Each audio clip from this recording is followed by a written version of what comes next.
Cette conférence va maintenant être enregistrée. Eh bien, bonjour à tous. N'hésitez pas de m'interpeller. Alors, je vais essayer de regarder le chat en même temps, même un petit peu compliqué.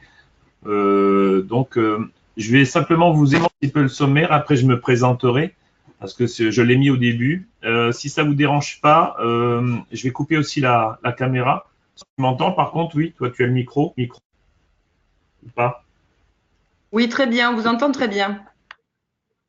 Voilà, non, parce que en fait, ce qu'il faut faire, c'est comme ici, on a des petits problèmes de connexion en fait aujourd'hui. N'hésite pas si tu vois que ça ne passe pas de m'interpeller, d'accord, Sophie? Oui, c'est Allô, allô. OK. Pour moi, je Oui, serai en tout cas derrière et puis voilà, s'il y a quoi que ce soit, je vous interpellerai. Ok, ça marche. Parce que c'est toujours difficile de parler tout seul. À tous, écoutez, c'est une première pour moi.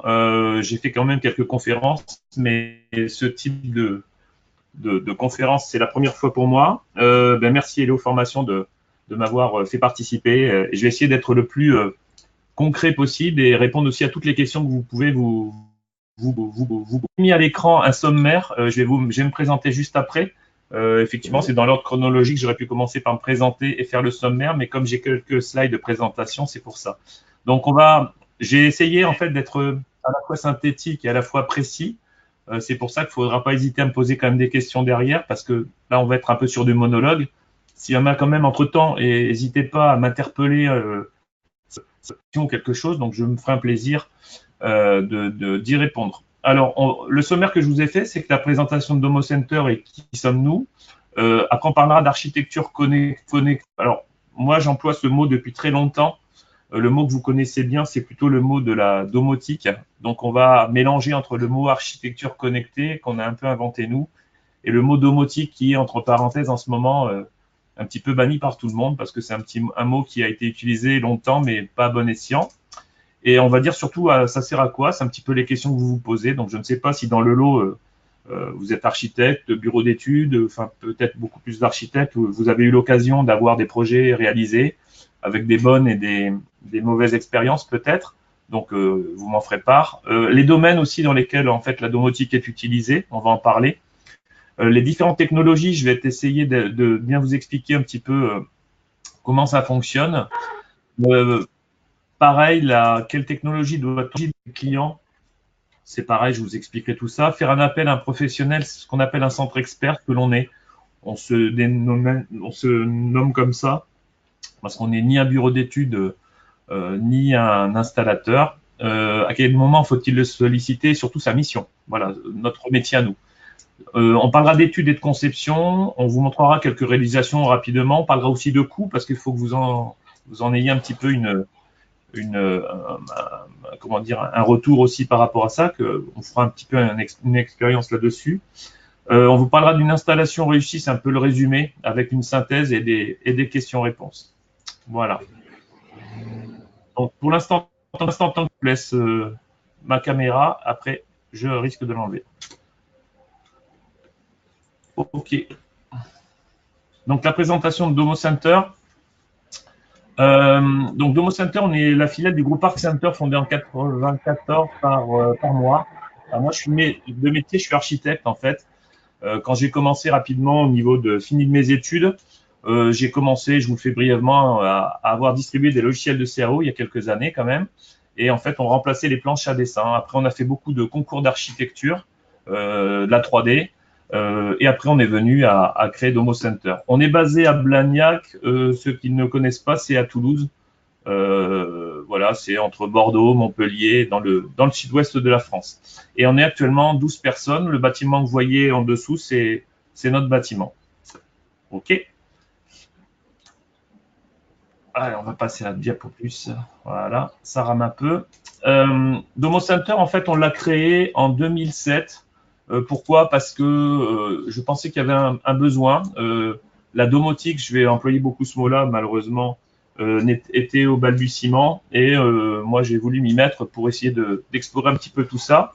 Il a fallu quand même quelques années pour faire un peu un tri de ce qui est bien, ce qui est pas bien, les bonnes et les mauvaises expériences. Donc c'est pour ça on a créé ça. Je vais vous expliquer un peu tout ce qui concerne ce concept-là. On a aussi un showroom à Toulouse parce qu'en fait on estime qu'aujourd'hui un client doit pouvoir voir au moins et se rendre compte que l'architecture connectée, parce que d'en parler, c'est toujours bien, mais c'est quand même relativement très compliqué. Donc, si vous ne montrez pas comment ça marche, c'est un peu compliqué. Donc, ça, c'est un showroom qui fait 250 mètres carrés qu'on met à disposition de nos clients, nos partenaires, hein, puisqu'on n'est pas installateur. Et les architectes, en fait, viennent chez nous et ont des réunions avec nos clients. Ok. Donc c'est pareil, un espace qui est quand même relativement sympa salle de cinéma, espace. Vous remarquerez qu'il y avait des jolis tableaux. On les a plus en ce moment. C'est une expo d'un artiste peintre à Toulouse, pour information. Alors, notre métier. Alors, quand je dis notre métier, c'est ça. C'est-à-dire qu'on est, hop, pardon, c'est un peu vite. On va revenir en arrière. Voilà, donc notre métier, on est concepteur et intégrateur en architecture connectée. Comme ça, vous allez bien comprendre à quoi ça sert. Alors, vous l'avez un petit peu en haut à gauche, on fait de l'étude de la conception, on fait de l'assistance à la maîtrise d'ouvrage, l'audit, l'intégration domotique, du lighting. En fait, ça regroupe la domotique, beaucoup de choses chez nous. Dans différents domaines, le résidentiel, le tertiaire, l'aide à la personne, le PMR, la restauration, l'hôtellerie, le commerce et le lighting. C'était pour vous montrer qu'en fait, tout simplement, la domotique s'adresse à énormément de catégories. D'accord? Alors, la domotique, donc du coup, ça sert à quoi et c'est quoi? Donc, on parlera quand même, nous, d'architecture connectée. Je suis désolé, je vais le caser souvent, ce mot-là. Voilà. Donc déjà, la domotique, il faut le comprendre, c'est un ensemble de technologies, ce que je vous ai marqué d'électronique, de l'information et télécommunication. C'est-à-dire qu'en gros, c'est censé rassembler toutes les technologies. Excusez-moi. Voilà. C'est censé rassembler toutes les technologies qu'on peut avoir dans la maison ou dans un bâtiment. Donc là, on va parler résidentiel, mais on peut parler tertiaire, on peut parler PMR, on peut parler de plein de choses. On automatise les tâches, on les contrôle et on détecte et on enregistre les événements. Ah, j'entends des micros, pardon.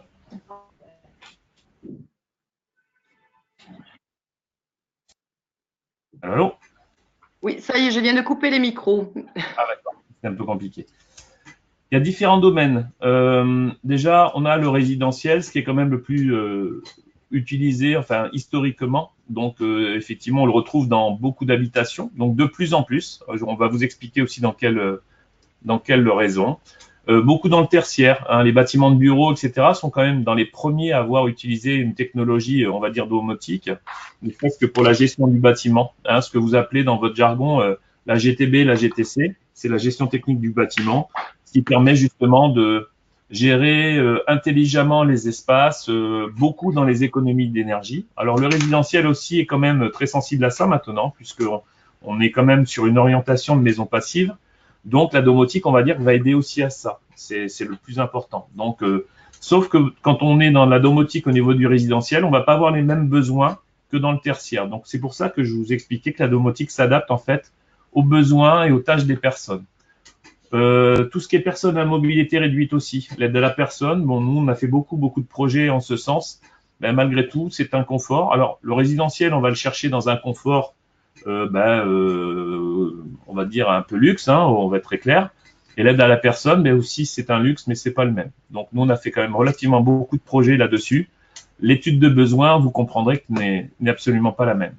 L'hôtellerie aussi, de plus en plus, dans la partie domotique, il y a une gestion automatisée, la présence des chambres, c'est important, et la gestion chauffage, climatisation, lighting. Donc la partie hôtellerie maintenant est un petit peu friand de vouloir un peu évoluer et se dire qu'il y a des choses à réaliser en ce sens. La restauration, pas mal aussi. Donc, on commence à avoir des espaces qui commencent à être un tout petit peu plus intelligents que ce qu'ils n'étaient, plutôt que d'arriver le matin et et on va dire d'allumer l'ensemble du bar ou du super restaurant, ben, c'est aussi pareil, une gestion de l'énergie, une gestion du lieu, une gestion des personnes. Et ça vient aussi pas mal maintenant dans les commerces. Alors, en fait, je vous ai pris ces 6 exemples. Il y en a bien d'autres. Hein. Alors, nous, on n'a pas parlé de yachting parce on en a fait, mais on n'est pas à côté de la mer. Donc, ceux qui sont à côté de la mer, ben, malgré tout, les bateaux sont pas mal équipés aussi en automatisation au niveau du confort. Ça, c'est les domaines. Alors, dans la domotique, on va parler, je vais exprimer un mot qu'on utilise nous beaucoup, ce qu'on appelle les univers. C'est-à-dire qu'en fait, quand quelqu'un va venir vous voir pour dire, ben voilà, j'aimerais bien domotiser ma maison, ben, le mot domotique déjà va être utilisé, hein, mais c'est surtout, ça concerne quoi et pourquoi. Donc nous, on les a mis en 10 catégories. La première, c'est l'électricité centralisée, l'éclairage et les volets. C'est la première des choses que l'on fait dans la domotique auquel on pense. Alors, je parle bien d'électricité centralisée et du pilotage de volets, je ne parle pas d'automatisme. Hein, par exemple, on va dire que des volets qui sont avec une centralisation, dans notre jargon, n'est pas une domotique. C'est une centralisation de volets. Donc là, pourquoi, quand je parle d'électricité centralisée, d'éclairage et de volets, c'est que l'ensemble va pouvoir communiquer. Je vais vous montrer avec quel process. L'appareillage, c'est tout ce qui est boutonnerie, etc., que vous allez pouvoir utiliser. Voilà, là, c'est pareil. Il y a full constructeurs qui ont fait des produits extraordinaires, ce qui veut dire qu'on a un choix extraordinaire maintenant d'appareillage. Les archis sont très sensibles, je pense, au côté design, etc. Là, aujourd'hui, il y a quand même une multitude de choix dans la domotique, je parle bien, au niveau qui peut convenir à tout le monde. La sécurité, c'est très important. C'est devenu, on va dire, presque en priorité. Alors, je ne parle pas de que la caméra et l'alarme, mais c'est l'ensemble. Ça veut dire une connexion avec le gaz qu'on va pouvoir fermer. Alors, le but, c'est pas de sécuriser sa maison, c'est d'être surtout averti, c'est-à-dire quand il se passe réellement quelque chose. Donc, je pense qu'un usager aujourd'hui, ce qui l'intéresse, c'est qu'effectivement, je vous donne un exemple, il y a le feu chez vous, les détecteurs de fumée, on va dire, sont obligatoires, je l'entends. Mais aujourd'hui, si vous êtes prévenu parce qu'il y a le feu chez vous, c'est mieux que ça sonne alors que vous n'y êtes pas et que ça ne sert à pas grand-chose. Et pourquoi en fait on va être sensible à ça? C'est parce que comme on a détecté une anomalie, ben, normalement on a créé des scénarios qui vont, je ne sais pas, ouvrir les volets, déverrouiller la porte pour laisser rentrer les pompiers plus facilement avant qu'ils vous l'explosent, voilà, fermer le gaz parce qu'on a détecté ça. Voilà, c'est tout un système au niveau de la sécurité. Et les gens sont très, très sensibles à ça aujourd'hui. L'automatisme et la gestion de l'habitat, comme je vous l'ai dit, la maison doit s'auto-gérer toute seule, en sachant que, ne vous inquiétez pas, on n'est pas encore à l'intelligence artificielle. Hein, les maisons font ce qu'on leur demande de faire quand même. Mais l'autogestion, ça veut dire, pareil, on est toujours dans les économies d'énergie. Ça veut dire que j'ai des volets qui sont restés ouverts, le soleil tape, j'ai une gestion automatisée de mes BSO qui vont gérer en fonction de l'orientation du soleil, par exemple. Voilà, ça se fait tout seul et qui va faire un calcul avec la climatisation. Donc, qui va réguler en fonction de. Vous êtes parti le matin, vous avez dit débrouille-toi. S'il faut 20, elle mettra 20. S'il faut 15, elle mettra 15. Voilà. La supervision, ça passe forcément par quelque chose qui est au niveau de du pilotage. C'est-à-dire qu'à un moment donné, vous voyez, on peut piloter aujourd'hui par plein de façons. Je vous montrerai quelques exemples. C'est-à-dire avec un smartphone, avec une tablette, ce qui est quand même maintenant un minimum. La voix qui vient d'intervenir il n'y a pas tellement longtemps. C'est pareil, il ne faut pas en abuser, on ne fait pas tout non plus. Hein. C'est pas que du miracle. L'informatique, c'est quelque chose qui est quand même présent dans l'habitation, plus que l'on croit aujourd'hui. Hein. Aujourd'hui, faut être réaliste, l'informatique est très, très, très présent dans votre habitation intelligente. Voilà. L'architecture audio et vidéo, là, on se retrouve en fait carrément sur la partie, on va dire, confort. Ah, c'est chiant, pardon, désolé. La partie confort, c'est-à-dire qu'aujourd'hui, malgré tout, les personnes qui rentrent chez eux, le confort aussi, ça passe par, entre parenthèses, de la musique. Donc, on est dans du média. Donc, ça veut dire qu'il faut que la maison aussi soit un minimum équipée pour ça, parce que le loisir à la maison est important. Voilà, donc il faut en tenir compte. Ça fait partie des demandes des clients. On parle aussi d'ingénierie d'AMO. Faut pas rêver. Je vais vous expliquer quand même que ça s'improvise pas, la domotique. C'est-à-dire qu'on peut pas se jeter à corps perdu en se disant, tout simplement, je vais faire une maison en domotique et on verra bien ce qui se passera ou on verra au dernier moment. Non, je vais vous expliquer que ça se conçoit. C'est comme vous êtes architecte, vous êtes passé par différentes phases entre comment dire, l'étude, l'APD, voilà, l'exé. On a des phases en fait aujourd'hui qu'il faut respecter. Là, ça en fait partie. Le petit bémol aussi, c'est ça, c'est toutes les déboires qu'il y a eu. Je pense qu'il y avait, à mon sens, beaucoup de mauvaises conceptions à l'origine. Voilà. Donc c'est pour ça. Et après, il faut pas oublier le service parce que tout ça, faut que ça se mette en route. Alors à part si votre client est un geek, en gros, et il a, alors je vais pas dire qu'on peut être geek à 60 ans, mais il est plus près de 30 que de 60, on va dire. Bon, je suis entre les deux, mais un peu plus près du 60. Il y a quand même aussi un service à apporter à ce client-là, et en fait, il faut quand même des gens spécialisés, quoi qu'on dise. Même si aujourd'hui les fabricants vous disent, vous connectez une box, vous faites appui sur 1 longtemps et ça se connecte automatiquement. Croyez-en mon expérience, ça se passe pas tout à fait comme ça. Voilà. Donc ça, voilà les univers en fait qu'il faut retenir. Là, c'est pareil, je verrai avec Sophie si effectivement vous voulez après mon PowerPoint pour relire tout ça, il n'y aura aucun souci. Voilà les univers. Alors, les arguments en 13 points. Ça, c'est des arguments alors qu'on peut appeler commerciaux si vous voulez, mais ça veut dire que si vraiment vous voulez. Alors déjà, la demande, elle est souvent du client, c'est rarement vous qui lui proposez directement, sauf si vous êtes accro à ça et que vous en avez compris l'utilité. Moi, j'ai pas mal de clients archi, clients et partenaires archi qui maintenant de base le font systématiquement. Mais souvent, la demande est quand même vient souvent du client. Simplement, aujourd'hui, l'archi ne savant pas, parce que c'est quand même des nouvelles technologies, puis ça fait aussi toujours ça à savoir en plus, hésite un peu à le proposer parce que effectivement, ça fait partie d'un lot supplémentaire qu'il ne sait pas pour l'instant complètement maîtriser. Ça demandera un peu de temps. Donc les arguments, je vais dire que j'ai fait en 13 points. Donc l'architecture connectée permet de gagner en confort.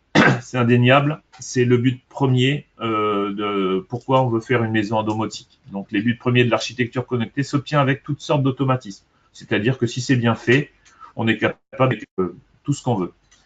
Le deuxième point, c'est les économies. Indirectement, c'est la demande de nos clients. Je veux faire des économies. Alors, vous allez me dire, il a fallu quand même mettre un petit peu d'argent sur la table pour domotiser sa maison et pour justement faire des économies. Quel est le retour sur investissement? Je ne vais pas faire la langue de bois.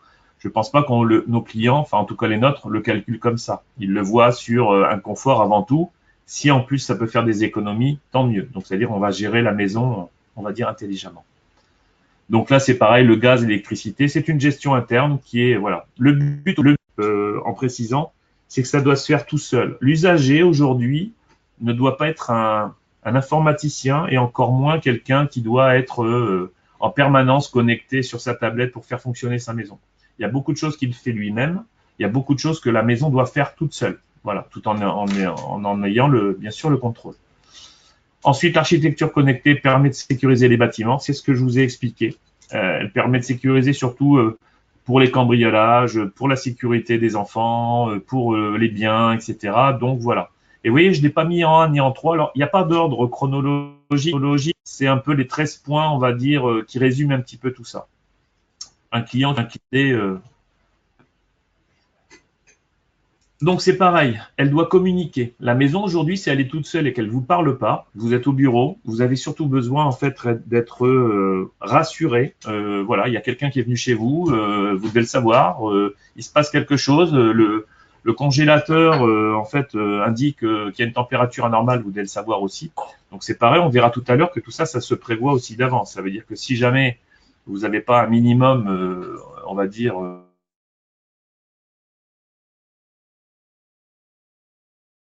ça fait partie de ça. Donc, les notifications, ce qu'on appelle, ce que vous recevez sur vos smartphones pour des pubs ou des ventes privées, c'est à peu près pareil. Alors, elle comprend et elle analyse aussi. Donc, l'idée aussi, c'est que vous voyez de plus en plus aussi, comment dire, GRDF, tous se doivent maintenant d'informer, parenthèse, votre consommation, etc. C'est pareil, ça permet de prendre le relais. Alors, est-ce que ça fait double emploi? Oui. parce qu'avant, ça n'existait pas. Donc, la domotique a été un des premiers à le faire. Est-ce qu'aujourd'hui, quelqu'un est rivé dessus? Pas tous. Donc là, je pense que ça sera chacun de voir ce qu'il en est, parce que je pense que il y a des choses qui sont importantes pour les clients concernant justement cette partie économie, etc., et voir les consommations. Moi, je prends toujours l'exemple, un client qui vient de se rendre compte qu'il consomme beaucoup parce qu'il a un jacuzzi, il a un hammam, etc.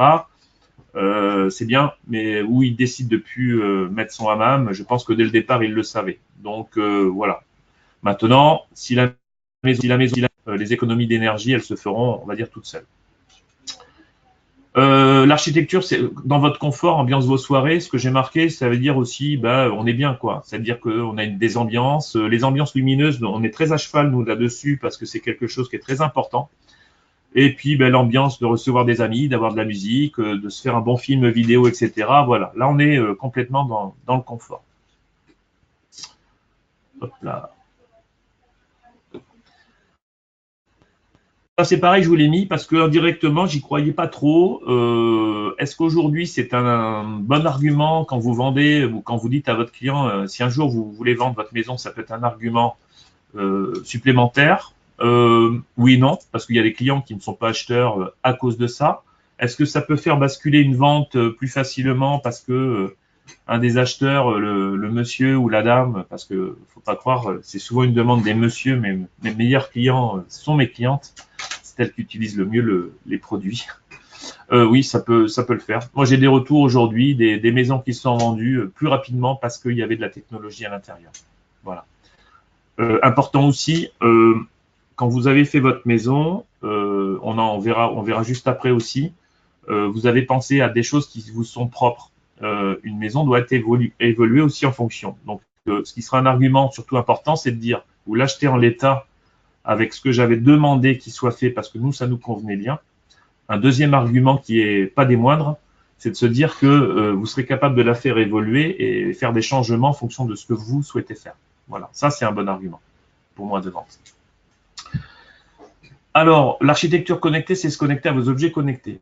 Oui, c'est-à-dire que maintenant, il y a beaucoup d'objets connectés puisque c'est la grande mode, tout le monde s'y est mis, un peu tardivement, mais oui, bon, c'est pareil, il y a un peu de tout. Il y a un gros tri à faire, tout le monde s'y met, tout le monde dit que c'est facile. Oui, c'est pas si simple. Donc, c'est pour ça qu'aussi des intégrateurs ou des gens qui sont experts là-dedans vont pouvoir bien vous aider pour vous indiquer ce qui peut se faire ou pas se faire. Mais effectivement, ça donne d'autres possibilités qui sont assez énormes. L'architecture connectée, ce n'est pas qu'à la maison, effectivement. On est aussi à l'extérieur, tout ce qui est pilotage à l'extérieur de la maison. Tout ce qui est, vous êtes à votre bureau, quand vous sortez de votre maison, vous avez quand même l'œil sur votre maison. En dehors des caméras, vous êtes capable de la piloter. Vous êtes capable de lancer des scénarios à distance. Donc voilà, ce n'est pas non plus que dans la maison. Maintenant, avec la 4G ou la 3G, vous sortez de votre maison, vous étiez en Wi-Fi, vous passez en 3G ou en 4G automatiquement, et vous êtes capable, pareil, de piloter à distance. Donc, aller lancer sa séance de cinéma alors qu'on est au bureau, ça n'a pas trop d'utilité. Vous comprendrez bien que ce n'est pas forcément le but du jeu, mais ça peut marcher aussi ainsi. Ensuite, alors, elle vous protège aussi, c'est ce que je vous ai expliqué. Le côté feu, le côté tout ça, donc ça, c'est vachement important. C'est quelque chose qui est primordial. Je ne vais pas revenir dessus, j'en ai assez parlé. L'architecture connectée devient facile. Oui, c'est-à-dire qu'aujourd'hui, si c'est bien conçu, ça veut dire qu'aujourd'hui, vous avez un accès qui est très, très facile. Aujourd'hui, si quelqu'un a un projet en boutique, les personnes ne s'en sortent pas, c'est qu'il y a un souci, c'est-à-dire qu'il y a eu une étude de besoin qui a mal été faite. Et si les personnes doivent prendre, entre parenthèses, un bouquin pour pouvoir l'utiliser, il y a un problème quelque part. Voilà, ça ne doit pas se faire. Ça doit être d'une simplicité. La complexité elle doit être dans la partie technique, archi, bureau d'études, etc. La partie utilisateur, ça doit être simple. Voilà, c'est le but. L'architecture sait tout faire, oui. Pardon. Oui. Qu'est-ce qui va faire qu'on ne pourra pas? C'est ce que je vous ai mis sur le slide de plus loin. L'imagination. C'est-à-dire qu'aujourd'hui, alors l'imagination et le budget. Alors moi, j'ai quand même la tête sur les épaules, hein, ça a quand même un coût tout ça. Donc à un moment donné, voilà, ce qui peut vous arrêter, c'est l'imagination. Ok. Tac. Alors, on va parler technologie. J'ai évité d'être trop technique malgré tout. Après, comme je sais qu'on a un public d'architectes qui aime bien aussi parler un peu technique aussi, je me suis permis quelques slides pour vous expliquer un petit peu les différents protocoles qui existent, etc., pour que vous puissiez bien comprendre ce monde qui est assez vaste. Alors, je l'ai résumé parce que je ne peux pas tout prendre de partout. Et c'est pour ça que j'ai essayé d'être assez synthétique. Alors, là, je vous ai mis en fait tout simplement beaucoup de logos. Le marché de la domotique en constante évolution composé de divers fabricants. Donc, on va donc parler, ce que je vous ai marqué, de beaucoup de protocoles ou de technologies. Là, je vous ai mis des acteurs du marché. Vous connaissez plus ou moins le grand, Deltador, Agor, Estron pour certains, Lutron, KNX, etc. Donc, c'est vrai que là, c'est quand même il y en a beaucoup. Qui est le bien, qui est pas le bien. Donc, je vais vous en parler après. Somfy, voilà. Tout ça, c'est des acteurs du marché. Il faut faire un peu son marché là-dedans. Comprenez bien que c'est, à mon sens, pas le rôle de l'archi de faire ça, parce que je pense que on rentre dans un contexte qui est assez technologique et un petit peu compliqué. Donc là, ça demande aussi un peu d'expérience. Hein, voilà, c'est aussi les 10 ans qu'on a nous là-dessus qui nous permettent aussi d'avoir un retour là-dessus. Alors, il y a beaucoup de bus de terrain. Hop, je reviens juste avant en arrière. Là-dedans, ce qu'on appelle des bus de terrain, qui sont un mélange entre ce qu'on peut mettre dans l'habitation, ce que j'appellerais le résidentiel, et il y en a aussi beaucoup qui sont dans le tertiaire. Hein, faut pas oublier quand même que la technologie, ce qu'on appelle domotique, est quand même a été mis dans les bâtiments de bureaux, beaucoup, etc., et les bâtiments tertiaires en premier lieu. Hein, le côté maison, habitation est venu bien après.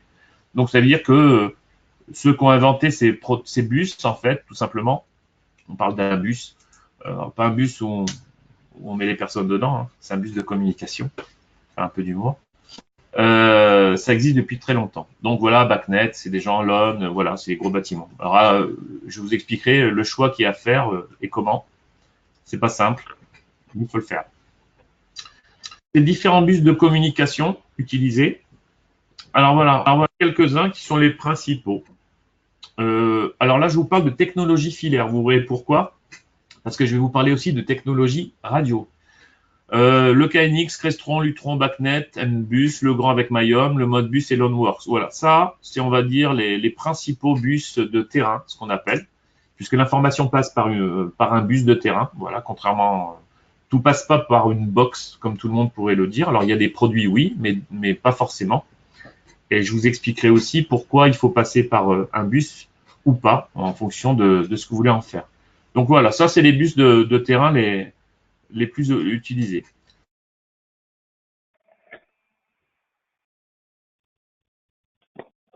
De plus connu. Voilà. Alors moi je vous ai mis le plus connu. Aujourd'hui c'est ce KNX. Pourquoi? Parce que c'est un des bus pas les plus vieux peut-être, mais les plus répandus. C'est ce qu'on appelle le KNX. Pour information, si vous regardez bien en haut, alors c'est pas ce que je voulais faire. Hop, on va reprendre. Pardon. Vous avez 475 constructeurs. Alors, je l'ai repris, c'est d'aujourd'hui. Hein. Donc, moi, quand j'ai commencé, ils étaient 100, ils sont 475. Ça veut dire quoi? Ça veut dire que différents constructeurs, alors il y en a certains que je vous ai énoncés, Schneider, Aguerre, ABB, ça c'est des noms que vous entendez parler dans le milieu, ont décidé de développer des produits sous le même protocole. C'est-à-dire qu'ils discutent la même chose. Ah, je vois qu'il y a du chat. Je suis désolé, c'est que je fais les deux en même temps. Je répondrai à toutes vos questions juste après. Excusez-moi parce que je vais avoir du mal avec la connexion à faire les deux en même temps. Donc, je vous promets d'y répondre. Donc, le KNX, en fait, tout simplement, c'est un protocole qui est le plus ouvert aujourd'hui. Alors, nous, chez nous, on appelle ça un couteau suisse parce qu'il y a beaucoup de constructeurs. Alors, il n'y a pas que Schneider, etc. Il y en a plein aussi qui s'y sont mis, hein, dans la clim, Daikin, Hitachi, etc. On fait ce qu'on appelle des passerelles qui nous permettent de communiquer directement avec ce protocole. Ça veut dire quoi? C'est que quand tout le monde parle le même langage, la communication se fait plus facilement. Donc ça a été fait vraiment dans ce sens. Voilà. Alors, j'ai pas dit que c'était le meilleur bus qui existe de terrain. Hein. Je suis pas là pour faire un jugement particulier. Alors nous on l'utilise énormément parce que oui, ça nous ouvre des perspectives énormes. Et le gros avantage qu'on y trouve nous, c'est surtout l'évolutivité. C'est-à-dire qu'aujourd'hui, alors il est peu probable qu'une société comme Schneider un jour n'existe plus. parce que quand même c'est des gros groupes, mais on peut considérer qu'aujourd'hui, si on veut évoluer vers d'autres produits qu'il n'y aurait pas dans une gamme d'un constructeur, on peut mélanger différentes marques, pour que ça puisse communiquer. Voilà, donc il n'y a aucun problème avec ça. C'est pour ça que je voulais marquer. Alors vous voyez, hein, c'est assez large tout ce qu'on peut y faire. Voilà, donc c'est comme si on allait communiquer avec tout ça. Voilà, donc c'est ce qu'on appelle le KNX.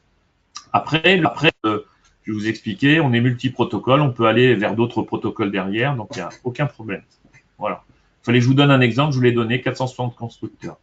Un exemple de câblage, je vous ai mis deux petites. Donc, l'habitude que vous avez de faire au niveau de vos plans, c'est que ce qui est un petit peu différent, c'est pour ça que je vous en ai parlé tout à l'heure, la domotique, elle doit on va dire, se décider vite, parce qu'en fait, le système de câblage normal d'une maison d'habitation, c'est ça. C'est-à-dire, vous avez un interrupteur qui va connecter à des lampes, et à vie, le même interrupteur connectera toujours la même lampe. Voilà, on va dire ça. Alors, il y en a qui vont me dire, on est capable maintenant, derrière ces interrupteurs, je le sais, de mettre ce qu'on appelle des petits sucres, ou alors, ce que vous avez tous entendu parler, les Philips Hue, là, qui sont, voilà. Là, on parle pas d'une mini réno où on peut faire 2-3 produits de domotique, on parle d'un projet où vous êtes architecte et il y a un choix technologique parce que votre client vous le demande. Voilà, là on est plutôt sur de la mini rénovation où il n'y a pas trop de travaux à faire, on n'est pas sur une conception de projet, hein, si je peux me permettre de parler comme ça. Le KNX, en fait, si vous regardez bien, vous avez un bus de communication, c'est ce fameux bus dont je vous ai parlé, qui communique en fait et qui va aller attaquer des interrupteurs, tout simplement. Et tout ce qui est lampe, etc., est directement branché sur des modules exprès. Alors là, on a pris la marque Laguerre, il y en a plein. En fait, ça veut dire que ce bouton-là, qui a plusieurs fonctions. Alors déjà, vous voyez ça, là, alors déjà, vous en 1, 2 ou 3, 4 les uns sur les autres. En domotique, ça existe très peu. On voit pas là, mais ici, par exemple, il y a 6 fonctionnalités. C'est-à-dire que je suis capable, en haut à gauche, de dire allume cette lampe, en bas d'allumer celle-là, ici, fermer les volets, et ici, baisser les volets. Et en fait, tout simplement, ce bouton-là, il se reprogrammera à souhait à partir du moment où on voudra faire évoluer le projet. Alors, on n'est pas toujours en train de vouloir changer ça, faut pas exagérer. On n'est pas non plus en train nos clients ne nous demandent pas de changer les boutons tous les jours. Simplement, vous rentrez dans une maison, on a considéré qu'il fallait faire telle programmation parce qu'on sentait que c'était utile comme ça. Vous vivez dans la maison. À ce moment-là, on est capable de dire, non, le bouton qui allumait le volet numéro 3, c'est pas bien, c'est pas pratique, il faut changer. Donc là, on ne va pas décabler, il n'y a rien à décabler, c'est que de la programmation. Voilà. Alors de la programmation, quand je parle, on n'est pas ingénieur informaticien avec faire du code. Il y a des logiciels exprès avec des agréments. Alors quand je vous parle, je vous ai mis un exemple de KNX, c'est valable pour tous les autres bus. Hein. Quand on a un bus de terrain, c'est presque tout le temps câblé comme ça. Hein, vous avez la plupart du temps tous ces gens-là. Là, je viens chez schéma qui circule en fait tout ça et tout ce qui est les branchements qui sont faits sur les appareils se fait à part. Voilà. Ça, c'est ce qu'on appelle un bus de 1. C'est pour ça qu'en fait, au niveau de la pose, puisque c'est les questions qu'on va me poser au niveau électricien, etc., il n'y a rien d'extraordinaire. Hein, il n'y a pas besoin d'être ingénieur pour ça. Attendez, hop, je recharge. Tac. Il n'y a pas besoin d'être ingénieur. Tout simplement, faut bien guider l'électricien pour savoir comment tout ça, ça va se brancher. Donc, c'est un accompagnement. Ça, c'est le bus de terrain. Ensuite, on a la technologie radio. Je vous en ai mis aussi quelques-uns. Celui que vous entendez le plus aujourd'hui, c'est Somfy, Deltador, Z-Wave, Zigbee. Ça, c'est des technologies, en fait, qui vous permettent d'éviter d'avoir du câble à passer. Alors, moi, j'ai ma façon de voir les choses là-dessus. Sur une maison neuve, quand on peut mettre du filaire, c'est mieux. Après, c'est un choix. La radio, c'est toujours pareil, toujours avec pile ou sans pile. Hein, faut être réaliste aussi. Il y a des petites technologies maintenant qui existent pour éviter tout ça, mais on est quand même dans un système. Et on va dire que la fiabilité, alors j'ai rien contre les constructeurs qui font du radio, loin de là, mais on va assurer le fait que quand même le filaire aujourd'hui, même eux diront quand même que la fiabilité, elle est quand même beaucoup plus fiable. C'est mon avis. En réno, envie de passer des câbles, on peut pas. le choix va même pas se faire. On ne peut pas passer du filaire, on va passer en radio. Donc ça, c'est votre intégrateur qui va vous orienter parce que techniquement parlant, ça sera pas possible. Voilà.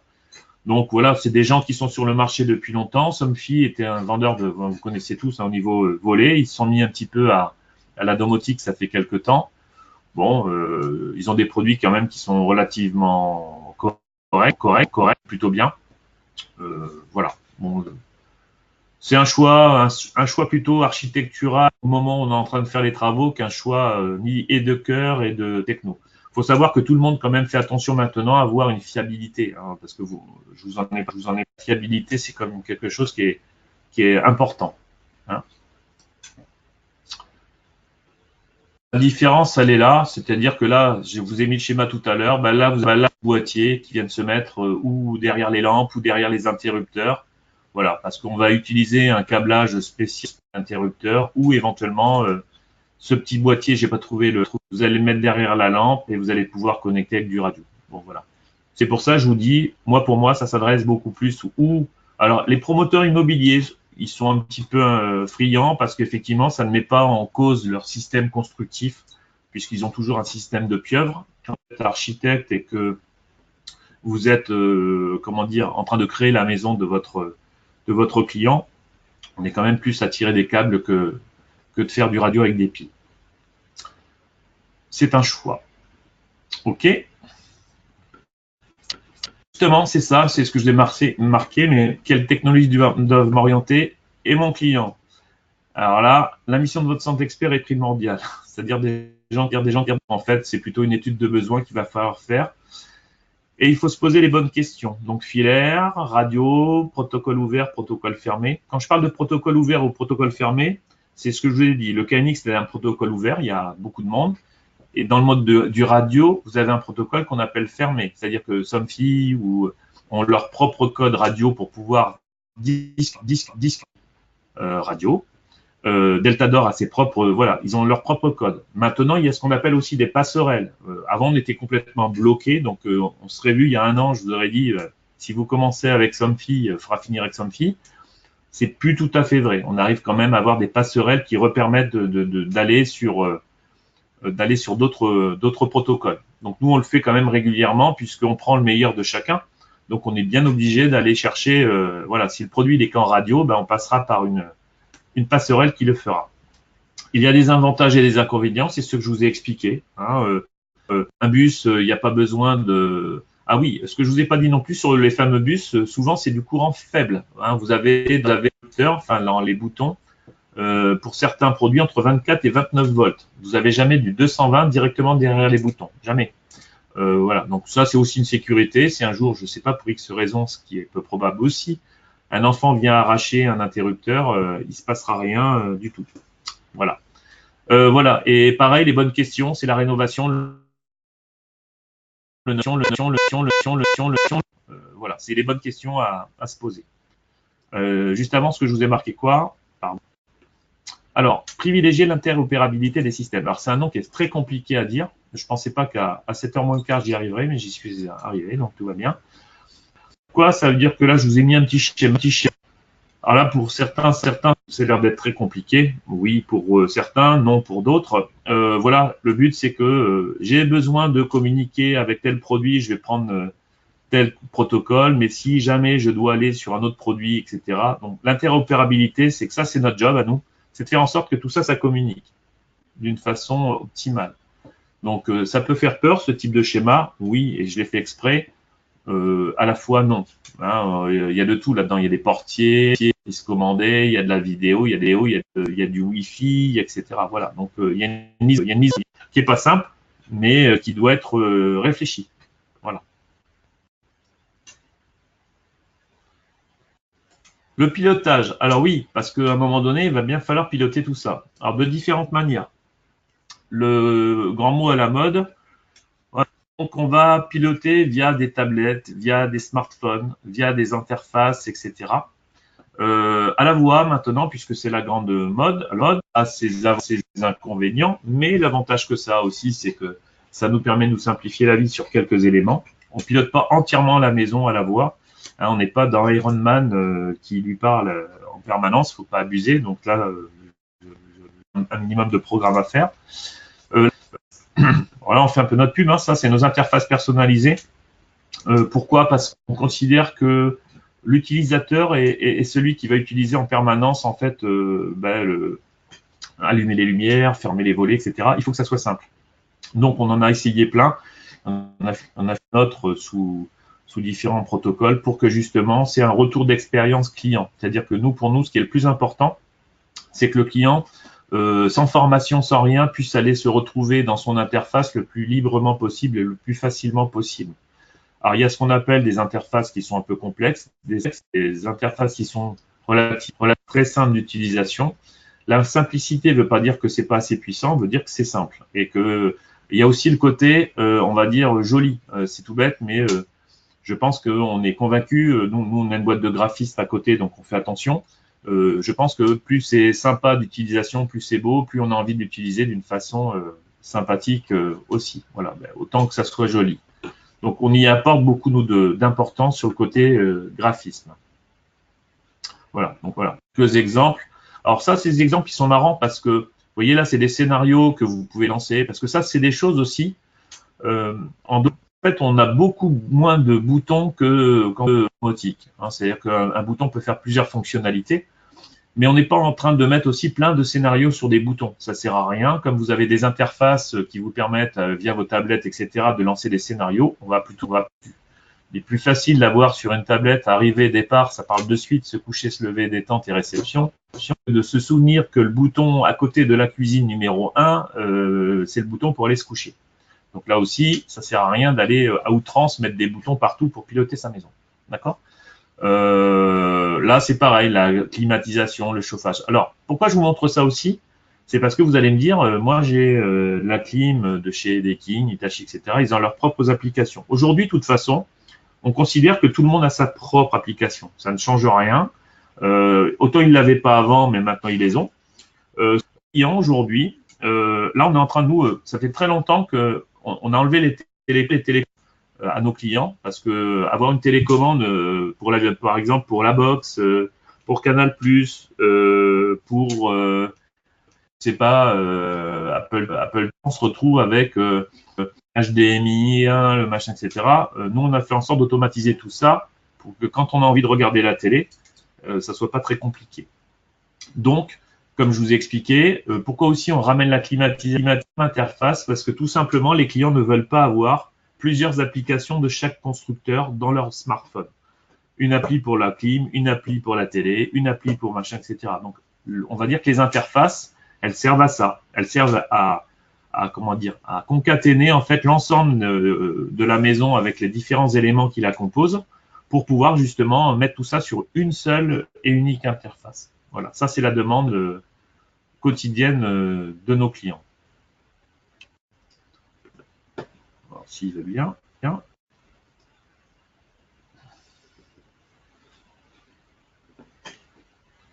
Dans la supervision, là on a parlé maison. Là je vous ai donné un exemple. Ça c'est un bâtiment qu'on a fait sur Paris avec l'association qui s'appelle Personnage en fait. Là on est dans le PMR. Là c'est ce qu'on appelle une GTB. Ça nous permet de gérer en fait. C'est pour vous montrer que là c'est souvent piloté par un ordinateur derrière. Enfin la visualisation se fait via un ordi. Et là, tout simplement, vous voyez des zones rouges, etc., qui montrent que la personne, donc là, c'est Personnage, pour ceux qui connaissent, c'est l'association Lino Ventura. Et leur demande, c'était que les gens soient plus autonomes possible pour pouvoir, quand ils sont sortis de leur lit, se véhiculer via des fauteuils roulants. Ils utilisent ce qu'on appelle les téléthèses, hein, et de les rendre les plus autonomes possible pour la circulation dans le bâtiment. Donc là, ils sortent de leur chambre, ils prennent l'ascenseur seul, la porte s'ouvre toute seule, etc. Et en même temps, malgré tout, les aides soignants ont une relation quand même. Là, c'est que quelqu'un en fait a appelé, donc on appelle un retour d'information sur l'écran. Voilà. C'est pour vous dire que de l'autre côté, on était sur le côté confort. Là, c'est un autre confort, plutôt partie personne à mobilité réduite. Là, c'est pareil, une autre supervision qui nous permet de pouvoir gérer un bâtiment. Là, c'est du Crédit Agricole. Pareil pour les alertes, etc. Donc, ce qu'on appelle la GTB, d'accord? Gestion technique du bâtiment. Là, on est dans le tertiaire. vous ai donné, c'est dans tout ce qui est, là c'est une brasserie. Donc ce qui veut dire que là c'est pareil. Ils autogèrent les zones, etc. pour pouvoir donner les ambiances un petit peu différentes qu'on leur a faites sur les différentes zones de repas. Ça leur permet aussi, pour les économies, l'entrée est ici. Ils allument pas tout ça ou c'est plutôt tamisé. Tac. Ils ont moins de monde ce soir et ils veulent montrer que le moment est assez grand. Donc là, c'est automatique aussi, c'est autogéré. Le pilotage aussi se fait par des boutons.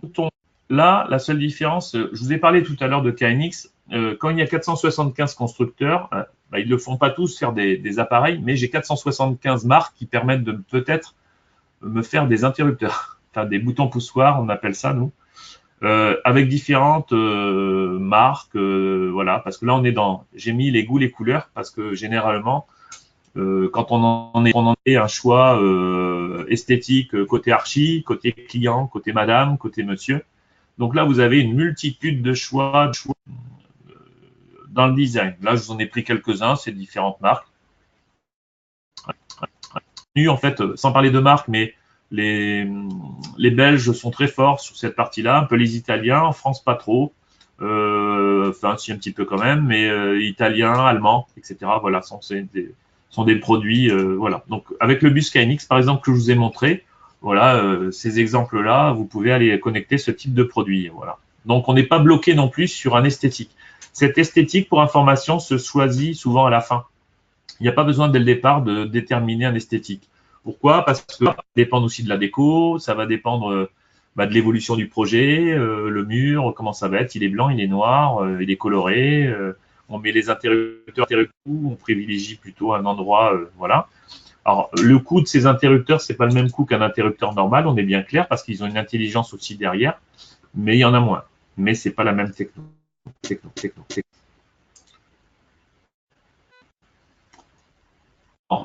Pour tout ça, il faut faire appel à un spécialiste en architecture connectée, c'est une garantie. Pour que tout ça, ça fonctionne, on pourra dire ce qu'on veut. Le premier réflexe que vous avez tous, en fait, en ce qui concerne quand vous faites une domotique, vous avez l'habitude généralement, donc je vais généraliser parce que les architectes ont souvent leurs équipes. Un client vient en demandant, je voudrais faire de la domotique, etc. Le premier réflexe que vous avez, c'est de demander à votre électricien. Alors, je dis pas que c'est des gens qui sont pas compétents, je dirais que c'est pas leur métier. Alors déjà parce que c'est deux métiers différents, électricien, mais je sais comment ça marche. Il faut une veille technologique. Enfin, je vous montrerai un petit peu tout ce qu'il faut, mais je pense que c'est pas le bon interlocuteur pour ça. Donc, c'est pas qu'il pourra pas faire le projet, il faut qu'il se fasse accompagner. Après, j'ai des électriciens qui sont formés aux différentes technologies. Tout dépend aussi le type de projet que vous êtes en train de réaliser. Si c'est gros, si c'est petit, moi j'ai des électriciens avec qui on travaille régulièrement. Ils sont autonomes sur des petites maisons parce que le client ne demande pas des choses extraordinaires. Et quand la maison commence à être un petit peu complexe en fait, ou que le client a des exigences un petit peu où il se sentira un petit peu léger, par intelligence, au lieu de se dire, qui reste quand même dans l'équipe, il nous sollicite et du coup on travaille ensemble. Donc voilà, ça c'est un bon réflexe. Parce que malgré tout, ça paraît très simple comme ça, mais c'est pas si simple que ça la mise en œuvre. Un truc qui est important parce que je l'anticipe, à quel moment en fait on va, on doit faire appel à un expert.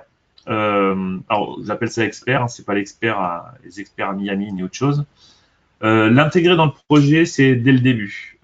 C'est important.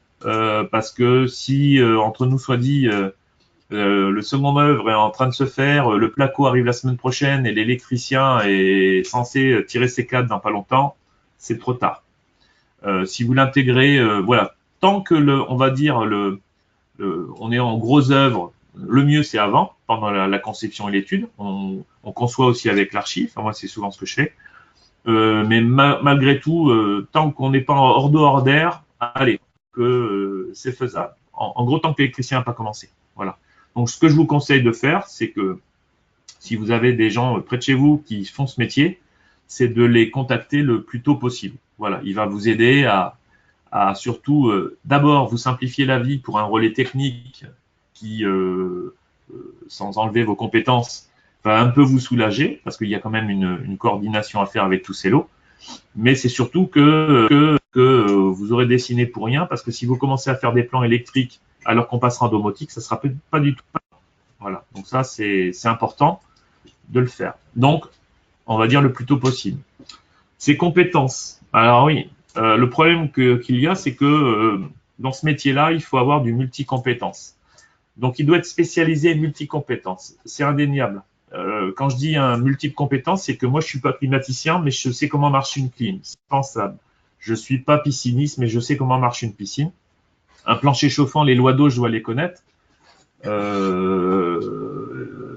Voilà. Donc, en gros, c'est ça. C'est important.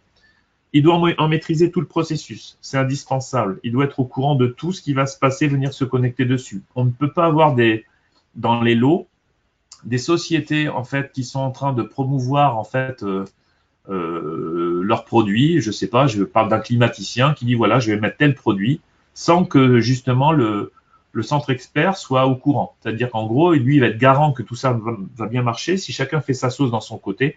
Donc, ça veut dire que l'architecte doit vraiment impliquer et faire comprendre aux lots qui sont derrière que le centre expert va avoir son mot à dire sur l'ensemble, parce que c'est lui aussi, à la fin, qui va faire que la mise en service va bien se passer. Donc, il doit être à l'écoute des besoins clients, archi et force proposition pour s'adapter et ainsi proposer le produit ou la configuration la mieux adaptée. C'est indispensable. C'est-à-dire qu'aujourd'hui, c'est pas parce qu'on fait plein de choses que le client a aussi un besoin. Voilà, il y en a qui veulent plein de choses, il y en a d'autres qui en veulent moins. Moi, je suis un peu des fois force de proposition, mais le client, le son, ça l'intéresse pas, etc. Moi, je lui conseille de pré-câbler, comme ça, si un jour il change d'avis, il pourra le faire. Mais je pense que écouter son client, ce que fait l'archi en permanence, c'est important. Donc, on doit être ce relais. On doit aussi ne pas aller à l'encontre, entre parenthèses, de ce qu'a pu aussi indiquer l'archi. Il doit être en veille technologique permanente, c'est-à-dire que la technologie évoluant très vite, il est indispensable qu'il soit au courant de tout. Nous, on teste les produits en permanence et je ne vous cache pas qu'on ne les teste pas chez nos clients. Absolument pas. On n'a pas le droit de faire ça. Encore moins sur les personnes à mobilité réduite. On ne peut pas se permettre d'avoir un couac là-dessus. Mais aujourd'hui, nous, un client n'est pas aujourd'hui un cobaye pour tester. C'est-à-dire qu'à partir du moment où on a indiqué que ça marcherait, ça doit marcher. Il doit connaître ce que je vous expliquais, les différents métiers des lots techniques qui vont intégrer le projet, chauffage, clim, lumière, volet, indispensable. Nous, on va jusqu'à faire l'étude lumière, parce que je pense que les ambiances au niveau lumineux sont vachement importantes. Donc, on est aussi, ou s'il n'y a pas d'éclairagiste ou un fabricant d'éclairage, on est sans arrêt en train d'être comment dire, à l'étude pour ce genre de choses, donc tout le temps. Et il doit connaître un minimum le process, c'est indéniable, il est dans le bâtiment, donc ça veut dire que tout le process qu'il va y avoir au niveau de l'architecture doit être acquis par lui, ça me paraît un minimum. Et le truc le plus important aussi, c'est bien beau de vendre ou de mettre en place, mais il faut en assurer le SAV et la maintenance. À ce sujet, plus vous partez sur des protocoles qui sont un peu fermés ou un petit peu genre, il y a un nouveau produit qui existe, on se l'essaye. Sachez une chose, c'est que, nous, on touche du bois. J'en ai une grande table, donc je vais le faire, je vais me toucher. On existe depuis 25 ans. Il faut savoir que le centre expert, une fois qu'il a programmé votre bâtiment, il se doit de donner la programmation à son client et ce qu'on appelle aussi dans votre jargon un ce qu'il faut savoir, c'est que par rapport à ça,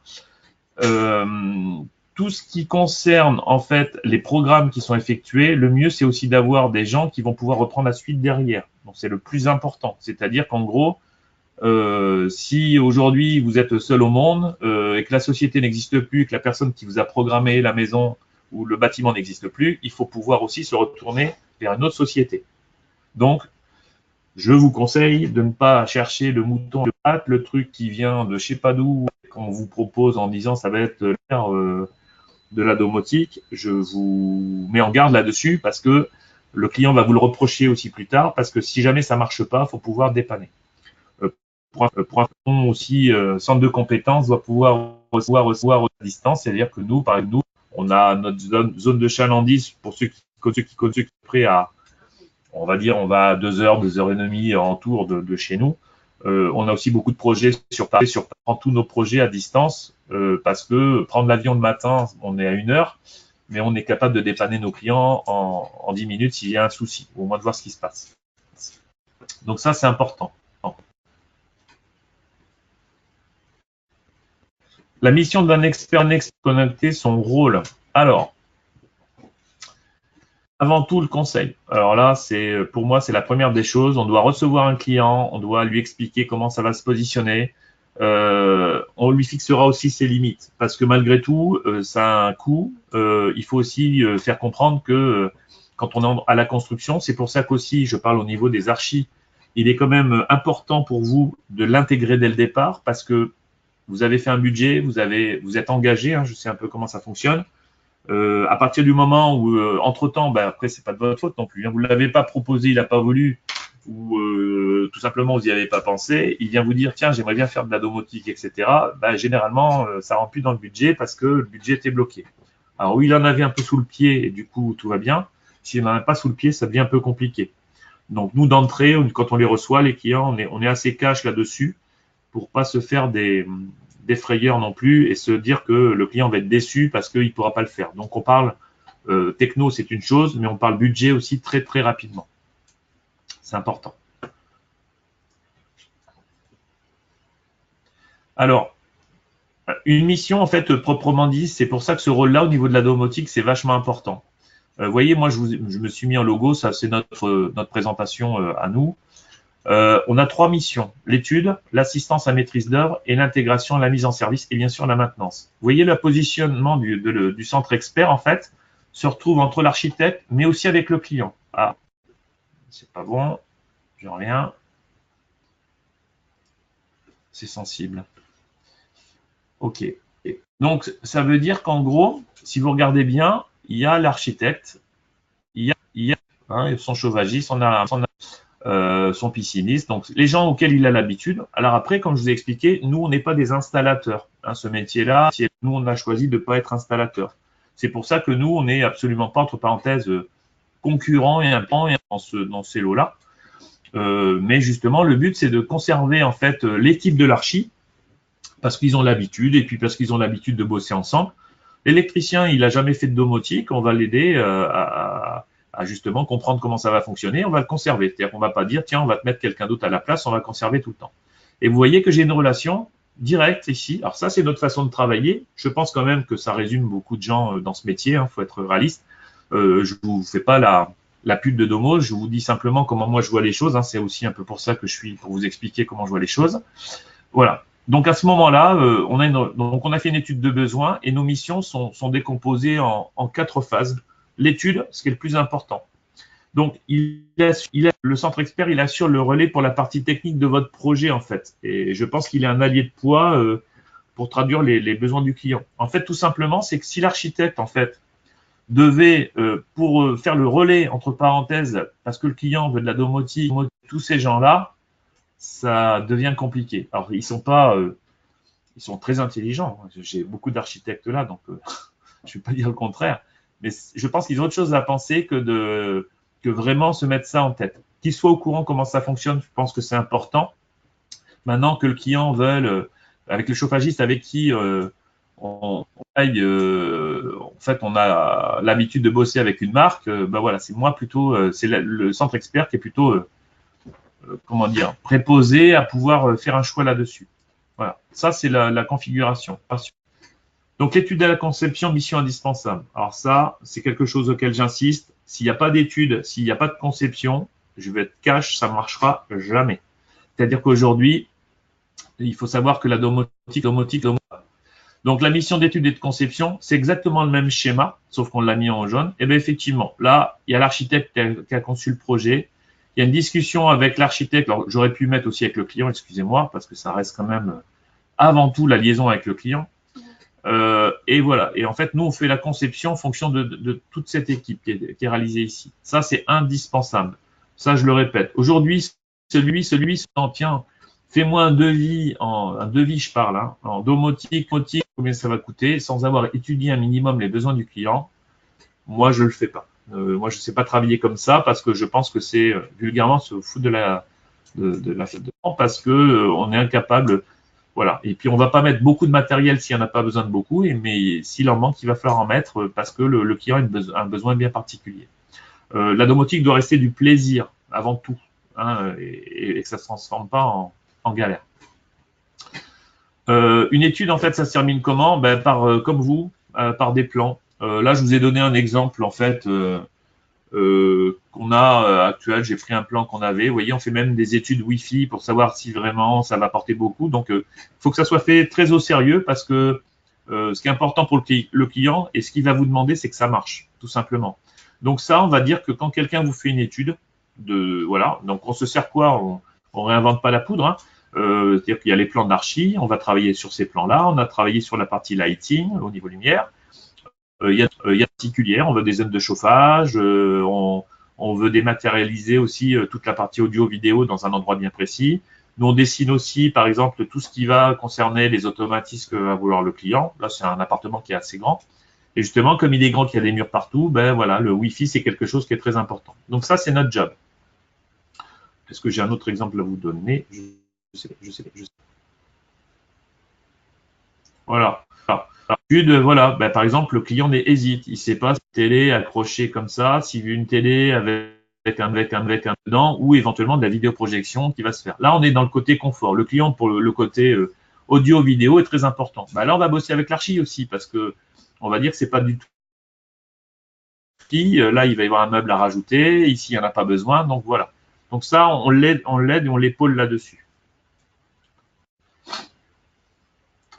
Pareil, les plans techniques, en fait, c'est à nous de les faire, c'est à vous centre expert, hein. C'est pas l'électricien, puisque là, on est dans du réseau.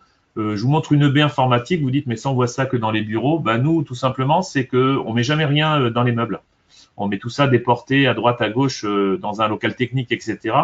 Et en fait, c'est les dames qui sont contentes. On n'a plus de ampli home cinéma ou vidéo ou informatique qui traîne sous un meuble de télé. On déporte tout. Donc voilà, par contre, ça se réfléchit, ça prend de la place.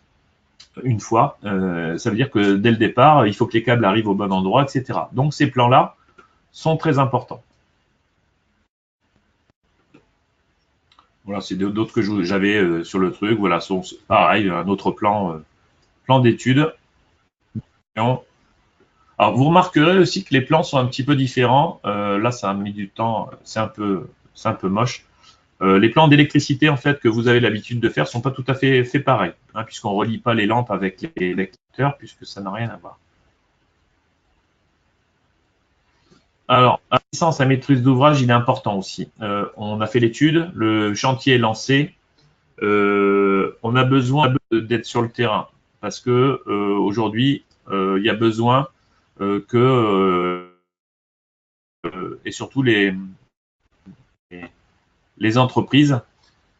Donc, on assiste en fait l'archi ou le maître d'œuvre en fait. Voilà. Donc ça, c'est là le client, ben, c'est pas grave, mais là nous on est là. Ça, c'est obligatoire. Alors, tous les centres experts ne le font pas. Je pense qu'il y a beaucoup qui le font. Ça rassure aussi le client, ça rassure l'archi. On suit notre chantier. Donc ça, c'est important. On fait pas. C'est pour ça que si vous regardez bien, j'ai rarement dit bureau d'études parce que pour moi, un bureau d'études, ça veut dire ce que ça veut dire. Et on a un peu du mal, centre expert. On n'est pas le bureau d'études directement parce qu'un bureau d'études fait pas forcément que du terrain, non, fait pas de terrain. Donc là, c'est une d'AMO qu'on a. Après, il y a ce qu'on appelle la phase d'intégration. Pardon. Comme j'ai un petit peu de décalage. Donc la phase d'intégration, ça veut dire quoi? Ça veut dire que celui qui vous a étudié votre projet, en toute logique, c'est lui qui vous programme qui programme la maison. C'est-à-dire qu'en gros, il est garant pour moi, je considère comme ça, que ce qu'il a pondu pour vous et pour votre client, ben, ça veut dire que c'est à lui aussi d'en assumer les responsabilités, de faire en sorte que tout ça, ça marche. Donc, c'est ce qu'on appelle la phase d'intégration.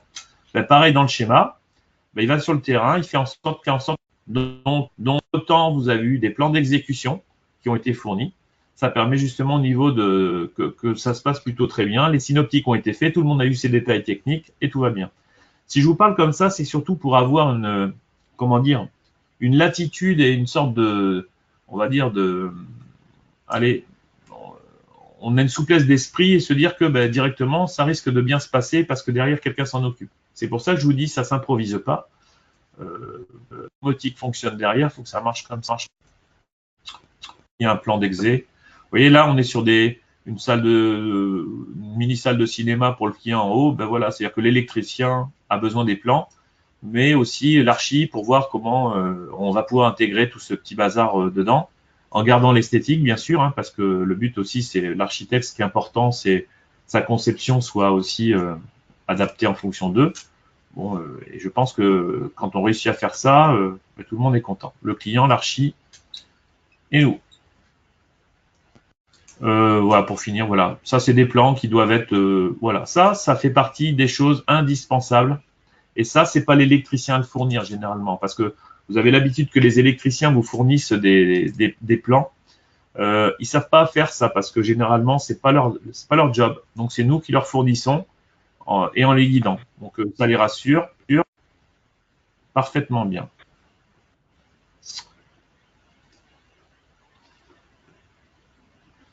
Là, j'avais mis quelques exemples de réalisation. Alors, attendez. Ça, c'est les exemples qu'on avait. Voilà, je vous ai mis quelques exemples en fait de réalisations diverses et variées. Il y en a de chez nous, il y en a d'autres non. Prenant.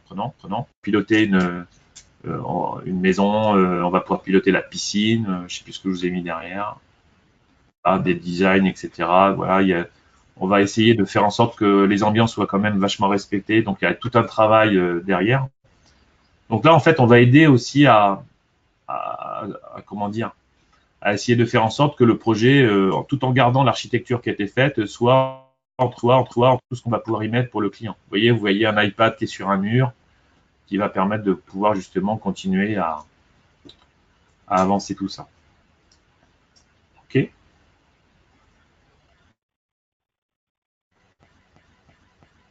Donc, vous voyez, ça va comme je vous ai expliqué, hein, vous pouvez avoir des projets, je ne sais pas tout ce que chacun fait, mais entre du contemporain, entre de la rénovation. Là, on est sur la rénovation lourde, il y a eu du câblage de partout. Voilà, bon, après, il y a une adaptabilité. Voilà, ça pareil, d'autres projets. Voilà, alors pareil, hein, c'est des demandes clients, on veut un peu de couleur, on veut pas de couleur, c'est un peu pour faire la fête, on s'adapte aussi. Tiens, je voulais vous le montrer ça parce qu'on a fait un salon à Toulouse là qui était c'était un petit peu un record. Je voulais vous le montrer ce qu'on était capable de faire en 3 jours. C'est marrant.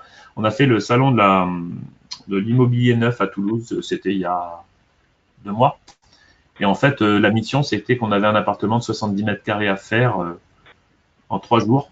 Voilà avec de l'automatisation de vidéos, de la déco entièrement fait. Donc c'était au Stade Toulousain. Voilà, j'ai laissé les photos pour vous les montrer, c'était assez marrant.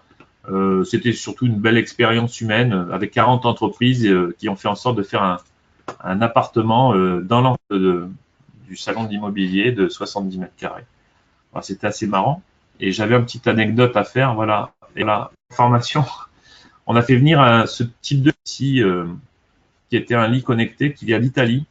C'est la première fois qu'il venait en France, hein, ça vous permet justement, il est bourré de capteurs. Donc vous voyez, c'est aussi alors on va dire, ah mais j'aime pas, alors là c'est les goûts, les couleurs, c'est plutôt, est-ce que je mets ce lit dans la chambre ou c'est plutôt la chambre qui s'adapte au lit?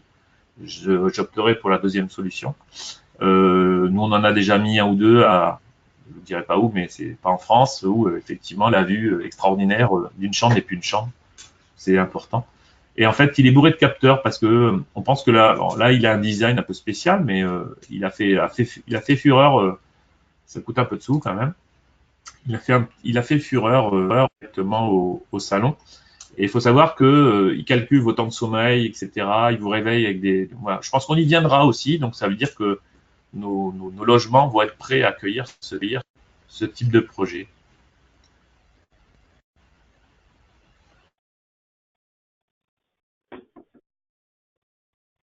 Il faut en parler très vite pour éviter les mauvaises surprises. Alors oui, c'est une chose. J'ai mis, comme un architecte annonce un coût mètre carré, le centre expert doit dès le départ être capable d'annoncer un coût mètre carré. Cependant, une étude est indispensable avant d'en déterminer le budget exact. En fait, ça veut dire quoi? Un client, nous, qui passe la porte ou un archi qui vient nous voir, on va se baser sur un peu, on va dire, une sorte d'expérience qui fait qu'en annonçant un prix au mètre carré via un nombre de mètres carrés de la maison, on est capable plus ou moins de donner un budget au niveau du client. Pourquoi? Parce que justement, quand je dis ça, c'est pour éviter les mauvaises surprises. Hein. On a annoncé un budget de, je sais pas, 10 000 et on est à 60. Je pense que le client, il va pas comprendre. En sachant, comme je vous ai expliqué, s'il n'y a pas une étude qui est réalisée en amont, c'est impossible de déterminer un budget exact concernant ce que va coûter la domotique. Pour vous donner quelques exemples, exemples ou plutôt tranches, faut savoir qu'un budget électricité, quand vous le faites dès le départ, alors il y a des fois, il y en a qui vont vous dire, ah, ça coûte 10% de plus, 5%, 20, 20. Moi, je peux vous assurer quand même que si vous mettez des choses qui sont bien, on va plutôt se baser sur on va dire un ratio de pourcentage sur le montant global de la maison que plutôt sur le budget électricité. Nous, on considère qu'en fonction de ce qui a été mis déjà en place au niveau du budget élec, mais ça dépend aussi, c'est toujours pareil, on ne sait pas la base, ça peut sur certains cas doubler. Voilà, donc ça veut dire que, je ne sais pas, il y a 15 000 euros d'électricité, il y a de grandes chances que ça va coûter 15 000 de plus. Qu'est-ce qui va coûter cher là-dedans? Ben, la technologie, tout simplement.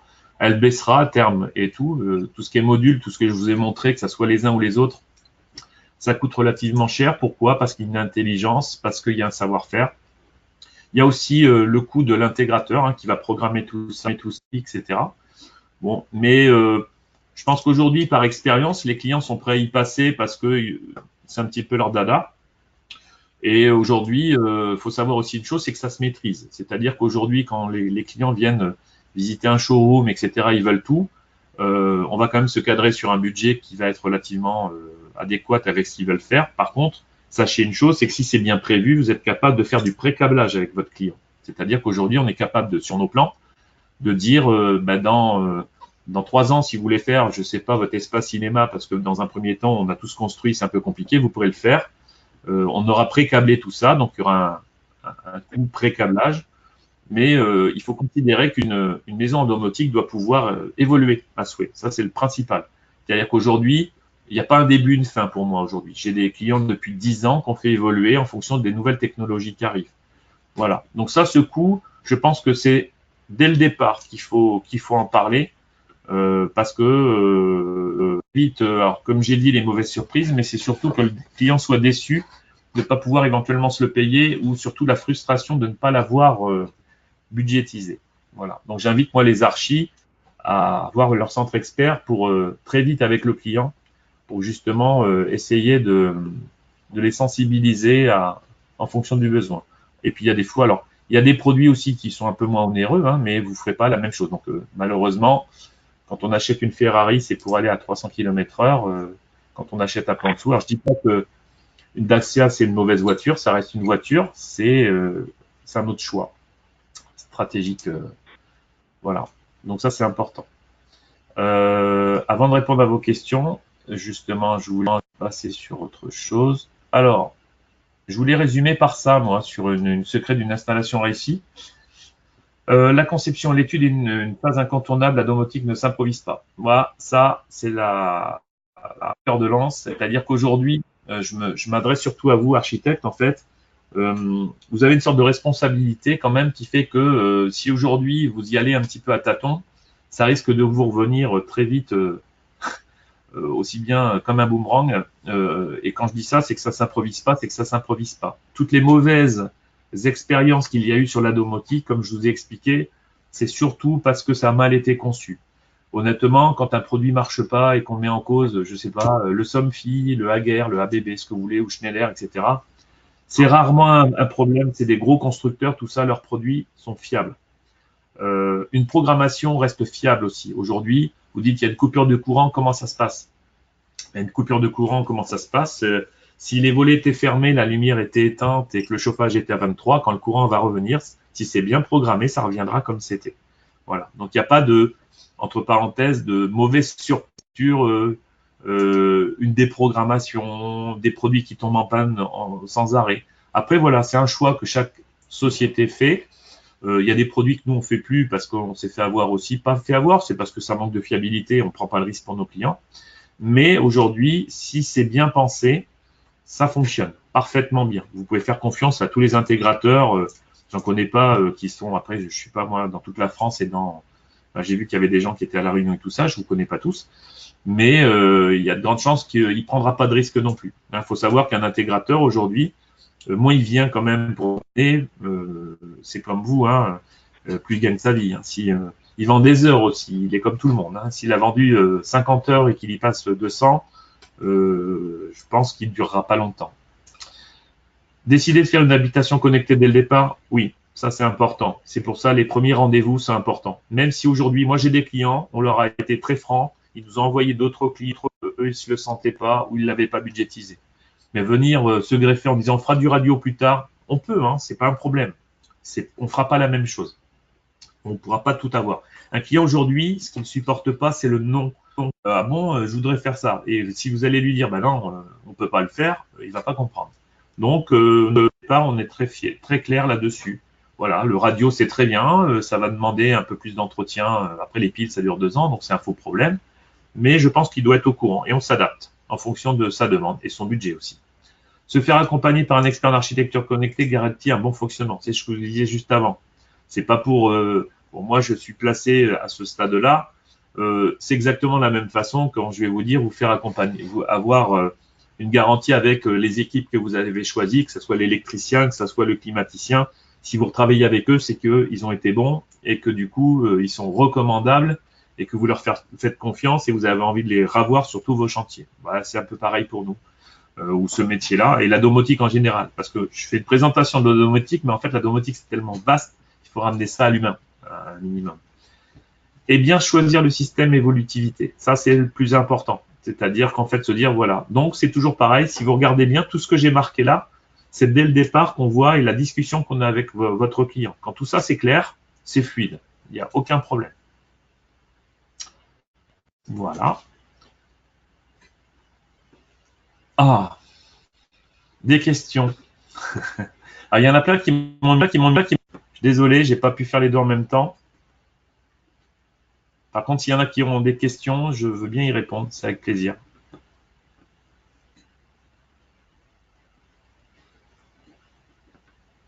Sophie? Bonsoir. Ouais, bonsoir, monsieur. Enchanté. Oui, c'était pour savoir comment vous chiffrez vos honoraires en fait. Est-ce que vous faites un peu comme les architectes? Est-ce que vous faites un pourcentage du coût global du projet? Ou est-ce que c'est un forfait comment vous chiffrez? Alors, nous, en fait, on a des abacs d'études au départ. C'est-à-dire qu'en fait, la première mission, c'est une étude. Non, c'est généralement forfaitisé. On ne prend pas un pourcentage, nous. Alors, ça dépend dans quel cas on se prend.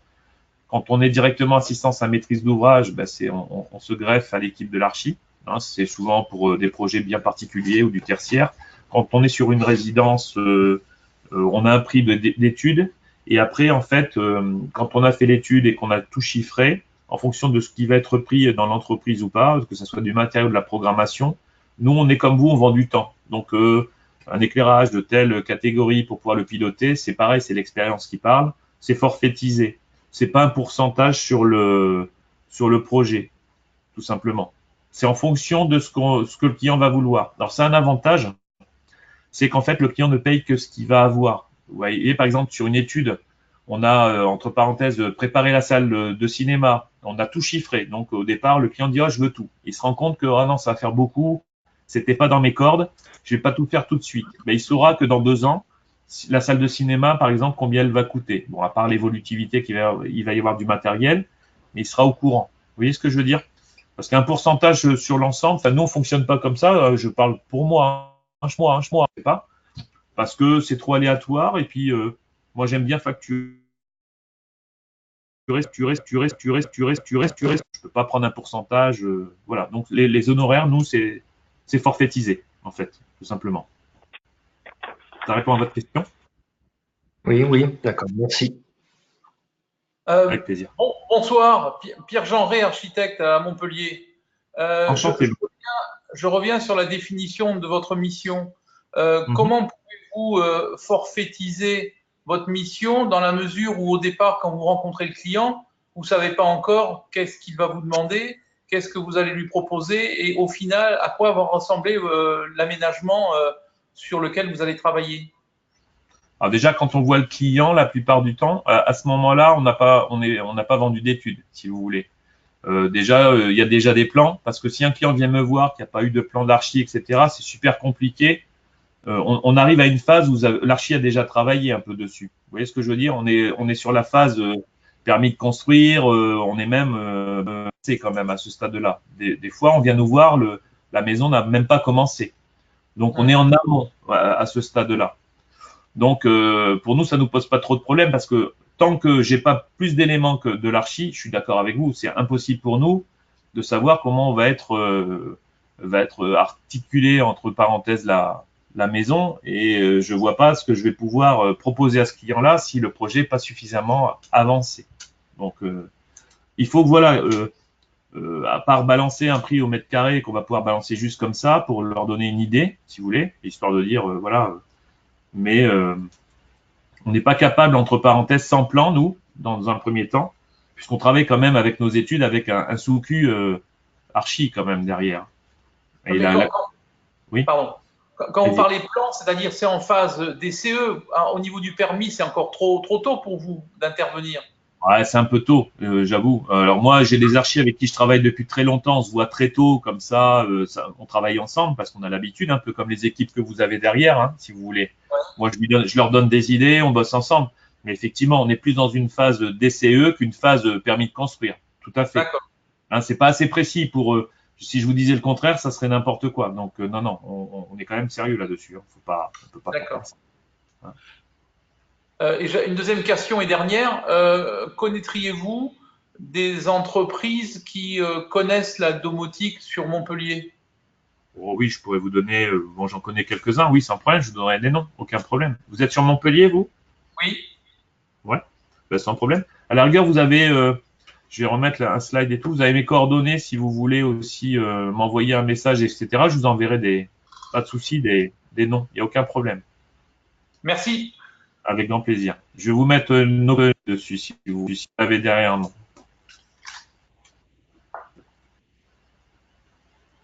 Juste pour rebondir sur la question de Pierre-Jean, est-ce qu'il y a besoin que vous soyez localement présent pour pouvoir mener l'étude ou est-ce que ça peut se faire à distance ainsi que la maintenance entre guillemets? Alors, la maintenance, elle peut se faire à distance. Et nous, même si on a des clients qui sont près de chez nous, on prend toujours la main à distance des projets. Ça rassure de toute manière parce que même si on va dire que les pannes, elles sont déjà, elles viennent pas forcément de nous. Il faut savoir quand même que, contrairement à ce qu'on pourrait croire, les premiers qu'on appelle quand il y a un problème, c'est nous. Hein. Il n'y a pas de chauffage comme on le pilote.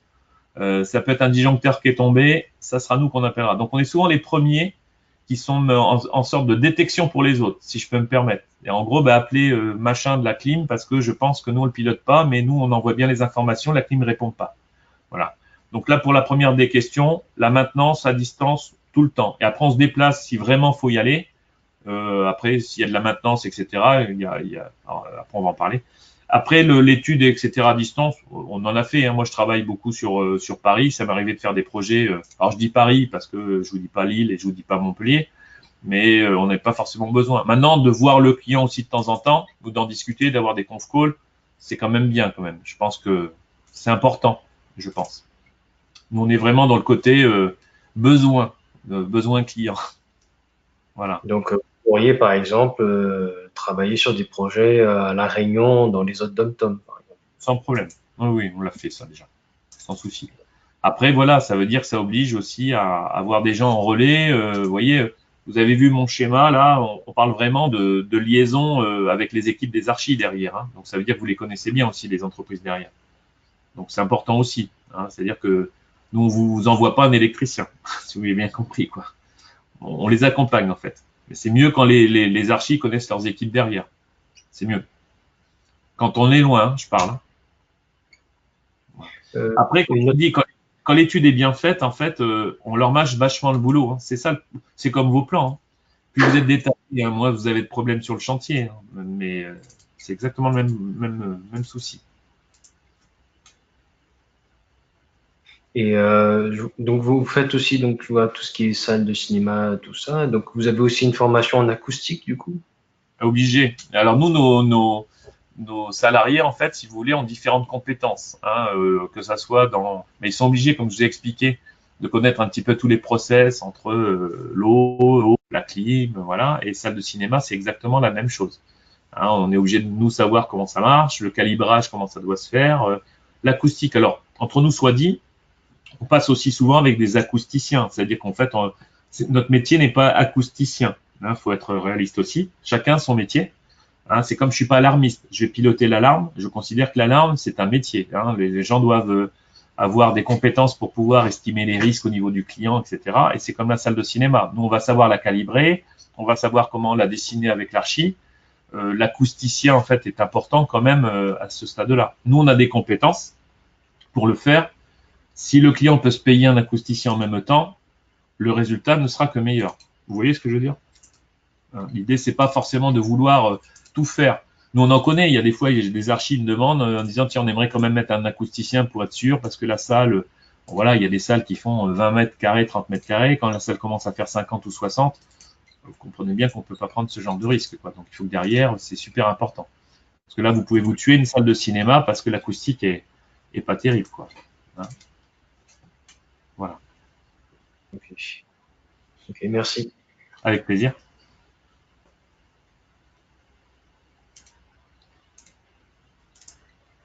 Est-ce que Il y avait une question sur les inconvénients de la domotique.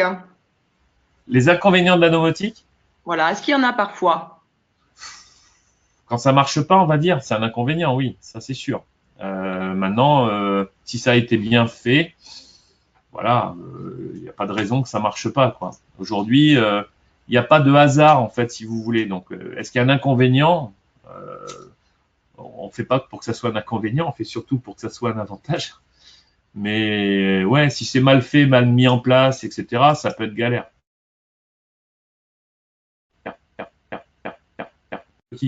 Pour n'importe quoi, que ce soit votre voiture, quand vous êtes embêté, il faut aller toujours au garage. Ça a beau être une super marque, quand vous êtes toujours chez telle marque, c'est un inconvénient. Donc, faut plutôt le voir comme un avantage qu'un inconvénient aujourd'hui. Dans tous ceux que j'ai là, au niveau des 50 personnes, il y en a certains, vous avez fait des projets où ça s'est mal passé. Alors, au lieu de dire on va pas commencer par ça s'est bien passé, est-ce que ça s'est mal passé ou du coup vous dites j'en ferai plus jamais? Est-ce que par hasard ça c'est le cas?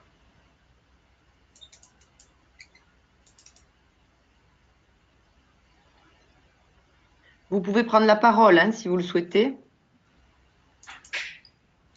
Alors, moi, je peux vous dire que j'ai essayé de l'intégrer dans un projet il y a quelques années et Ouais. ça s'est pas fait parce qu'effectivement, il y avait et le surcoût de la domotique par elle-même et le surcoût d'une étude qui surenchissait le coût de manière considérable. Donc, du coup, devant l'enveloppe financière liée à tous les lots et celui-là, on est resté sur un équipement, on va dire, de base avec bien sûr l'intégration du réseau courant faible avec des équipements pour les volets, pour l'informatique, mais bon, c'est pas aller plus loin. D'accord. Donc, ça veut dire que quelque part, c'est quelque chose qui compte. Et de connaître d'estimer le surcoût, autant du prestataire qui va intervenir techniquement de l'entreprise qui va chiffrer le lot, c'est important. Non, mais dès le début. Mais je suis d'accord avec vous. Au contraire, hein. Ça rassure aussi tout le monde ou pas. Ou alors, ça sert à rien d'aller plus loin. Ça, c'est sûr. C'est indispensable. Je suis d'accord avec vous. Mais après, bon, on est comme tout le monde aussi. Hein. Je pense que tous ceux, mes confrères ou autres, ça demande du temps aussi. Et balancer un prix comme ça, c'est tellement compliqué qu'on est obligé de passer par une conception et une étude. Mais je pense que nous, quand on se lance dans l'étude, on a annoncé un prix plus ou moins au mètre carré. Ça dépend. En plus, ça dépend parce que il n'y a pas vraiment de règles, hein, parce que les clients, entre faire que de la lumière, du volet, de la clim et rajouter le son partout, la vidéo, hein. Donc il y a des grosses moyennes.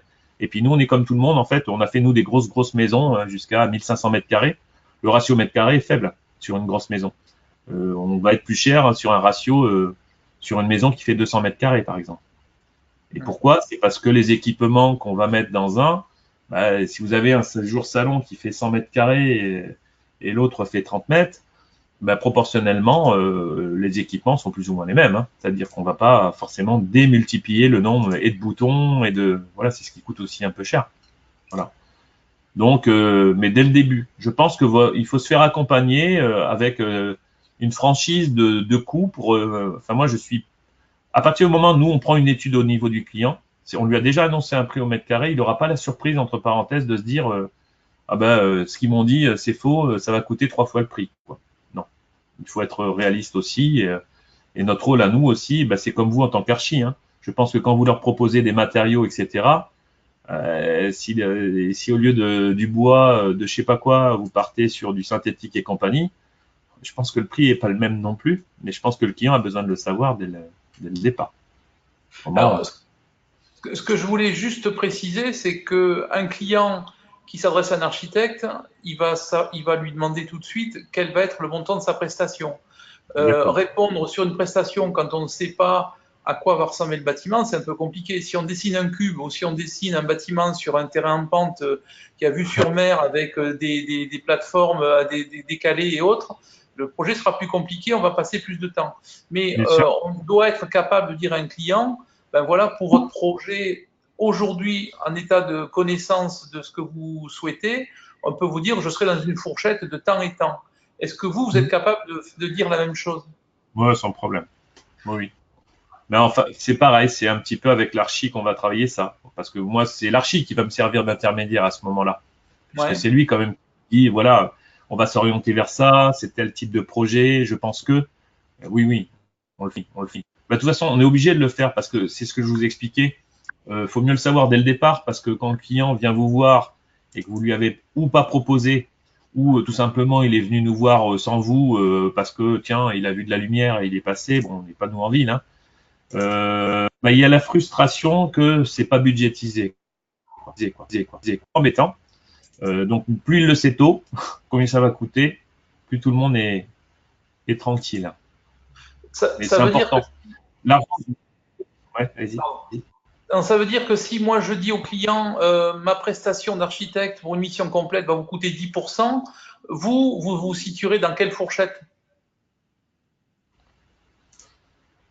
Comme je vous dis, c'est parce que vous parlez d'études là ou vous parlez du reste en fait? Votre intervention pour la conception et vendre votre conception, c'est-à-dire à faire aboutir le projet pour qu'il soit réalisé. Donc ce travail-là, dès la conception, comment vous l'estimez vous par rapport à une fourchette qui est pour nous de 10%? Vous vous situeriez à quelle hauteur de mission? Alors, le client peut nous le demander. Oui, bien sûr. Ah, oui. Alors déjà, nous on se base en fait sur des abacs en fonction de ce qu'on a déjà fait. Déjà pour commencer, une conception en étude, nous chez nous, ça va de 1500 €, on va dire, à ça dépend les projets, à 6000 €. Voilà, je vous donne une fourchette large. C'est pas un pourcentage. Ça va être lié quand même à la grosseur de la maison. Vous comprenez bien que l'étude elle peut pas être la même sur une maison de 1300 mètres carrés que sur une maison de 300 ou 400. Donc c'est plus d'accord. Voilà. Et en fait, moi, c'est pour ça que je ne me base pas sur un prix projet, parce que même à ce stade-là, je suis pas sûr, à part leur annoncer des prix au mètre carré, nous, on préfère forfaitiser ça. C'est-à-dire que la maison fait, entre parenthèses, 300 mètres carrés en pierre de je sais pas quoi, etc., ou qu'a fait 300 mètres carrés en briques et il y aura pas le crépi dessus. Pour moi, ça changera rien. D'accord? C'est ce qui va compter. Pour nous, c'est pareil. Quand on dessine un projet avec un mur en aglo ou un mur en brique, le coût du projet est le même. Par contre, le client, il aime bien savoir combien on lui coûte. Bien sûr. Et si moi, si je dis au client, je vous apporte alors, je sais pas comment dire, un technicien, quelqu'un qui va nous aider à réfléchir à votre domotique, il va me dire, oui, mais combien il va me coûter? Et c'est là où je dois lui dire, eh ben, il peut vous coûter entre temps et temps. C'est la question que je vous pose. Et nous, en fait, on a avec les habitudes des clients sur lesquels on a travaillé, donc c'est plus facile avec ceux avec qui on a bossé parce qu'ils savent de suite leur dire, parce qu'ils se font un comparatif avec une maison qu'ils ont déjà faite. Donc, ils n'ont même pas besoin de des fois de nous consulter, ils disent tiens Hervé, tu vas recevoir tel client, ils savent que ils ont annoncé un truc. Donc, on leur a donné des abacs en fait. C'est-à-dire qu'on leur dit voilà, tant de mètres carrés, tu prends telle fourchette, etc. Vous voyez ce que je veux dire? Pour nous, ça change rien. Il y a déjà des choses qui sont fixées. Voilà. Et c'est pas, et nous, en fait, c'est l'honnêteté aussi de dire, c'est pas parce que, sans connaître le client, c'est pas la tête du client, en gros. Voilà, c'est ce que je suis en train de vous expliquer. C'est aussi le travail qu'on va effectuer pour nous. Voilà. Après, comme je dis, comme il veut, il y en a peut-être des confrères à moi qui font différemment. Nous, l'idée aussi, il faut bien le comprendre, nous, c'est pas de vendre de l'étude. On vend une étude, c'est-à-dire qu'il faut que le projet il aboutisse, sinon ça sert à rien. Moi, ça m'est arrivé à des clients de pas leur prendre l'étude parce que je sais que de toute façon, on n'y arrivera pas. Je vais pas leur prendre une étude à, je sais pas, à 2000 ou 3000 euros. Si derrière, je sais qu'ils vont me payer les 3000, mais ils le feront pas. Aucun intérêt. Vous voyez ce que je veux dire? Actuellement, nous, on est mandaté pour commencer l'étude. C'est qu'on a parlé argent, on a parlé besoin, on sait vers où ils veulent aller. L'étude va vraiment nous donner un prix précis de ce que ça va donner. Et on pourra faire, justement, une sorte de phasage. Ou pas. Moi, j'ai des clients qui m'ont dit, bon, j'ai un budget de temps. Quand ils ont vu le prix finalisé, parce que c'est pareil, les besoins vont évoluer, je veux du son, je veux de la vidéo, je veux ma salle de ciné, je veux machin, etc. Donc, quand on a globalisé tout ça, parce qu'il y a aussi une partie matérielle, hein, il n'y a pas qu'une partie programmation. Hein, il y a des fois, pour programmer un vidéoprojecteur, je crois que la programmation, c'est en dehors de le calibrer, c'est 100 € et le vidéoprojecteur, il vaut 7000. Vous voyez ce que je veux dire? Donc, ouais. La proportionnalité, en fait, elle est plus liée au matériel là qui coûte que plutôt le travail de l'intégrateur, en fait, derrière, ou de l'étude qui a été réalisée. Vous voyez? Voilà. Non, mais c'est comme tout, hein, je pense que c'est une confiance mutuelle qu'il doit y avoir entre le maître d'œuvre, le maître d'ouvrage et nous, hein, parce qu'on a aussi, et en plus, nous, on est un peu de votre côté à ce stade-là, puisque le but pour nous, c'est de faire la coordination de tout ça pour que ça fonctionne bien, quoi. Donc, on peut pas se tromper non plus, hein. Voilà.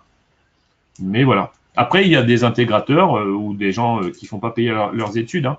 C'est pas une obligation, hein. Moi, nous, on fait pas, parce que je sais très bien qu'on a du temps à y consacrer sérieusement. Sinon, on fait un prix à la louche, comme ça, comme je dis, un prix au mètre carré chez le fer à la seconde. Mais ça reste aléatoire. Mais on a des abacs que je pourrais vous communiquer si vous voulez. Si ça vous intéresse, je vous les communiquerai. Aucun problème. Ça m'intéresse dans la mesure où si je dois vous vendre, entre guillemets, hein, permettez-moi cette expression, il faut que je puisse dire au client, ben voilà, on rajoute ça à la mission d'architecte, on lui explique bien sûr à quoi ça sert et quel est l'intérêt, et du coup, il maîtrise déjà financièrement le coût des interventions. Et là, ça va à vous après de définir plus précisément votre mission. Mais si on lui dit ça coûte plutôt 1000 que 5000, déjà, il sait où il va. Vous voyez? C'est en ça que je… Ah ouais. Ah, mais là, vous avez raison. C'est comme ça qu'il faut le faire. Obligatoirement. Comme ça, il n'y aura pas de surprise. Tout à fait d'accord. Merci pour votre réponse. Avec grand plaisir, monsieur.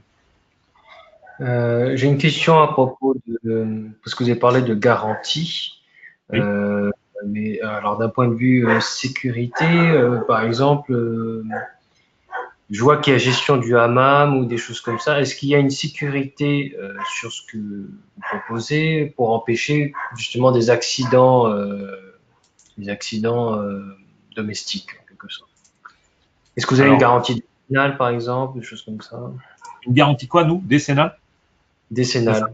Alors, nous, on n'est jamais attribué à la décennale. Donc, nous, on a des assurances qui sont liées à des assurances pro. On n'est pas lié à la décennale. Alors, il faut savoir aussi une chose, c'est que autant un électricien peut avoir sa décennale dessus. Par exemple, moi, aujourd'hui, je vais piloter le hammam parce qu'on me demande de le faire, si vous voulez. Déjà, c'est la personne du hammam qui va nous donner toutes les caractéristiques pour pouvoir le faire.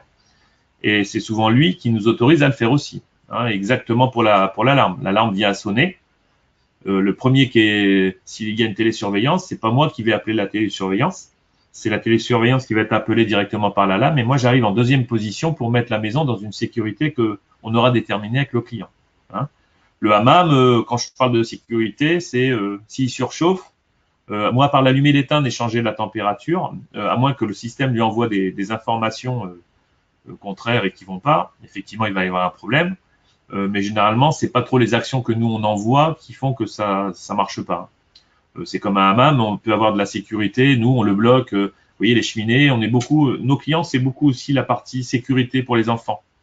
Beaucoup. On a du contrôle d'accès aussi qui limite les actions de la maison parce qu'ils ont une reconnaissance au niveau du doigt.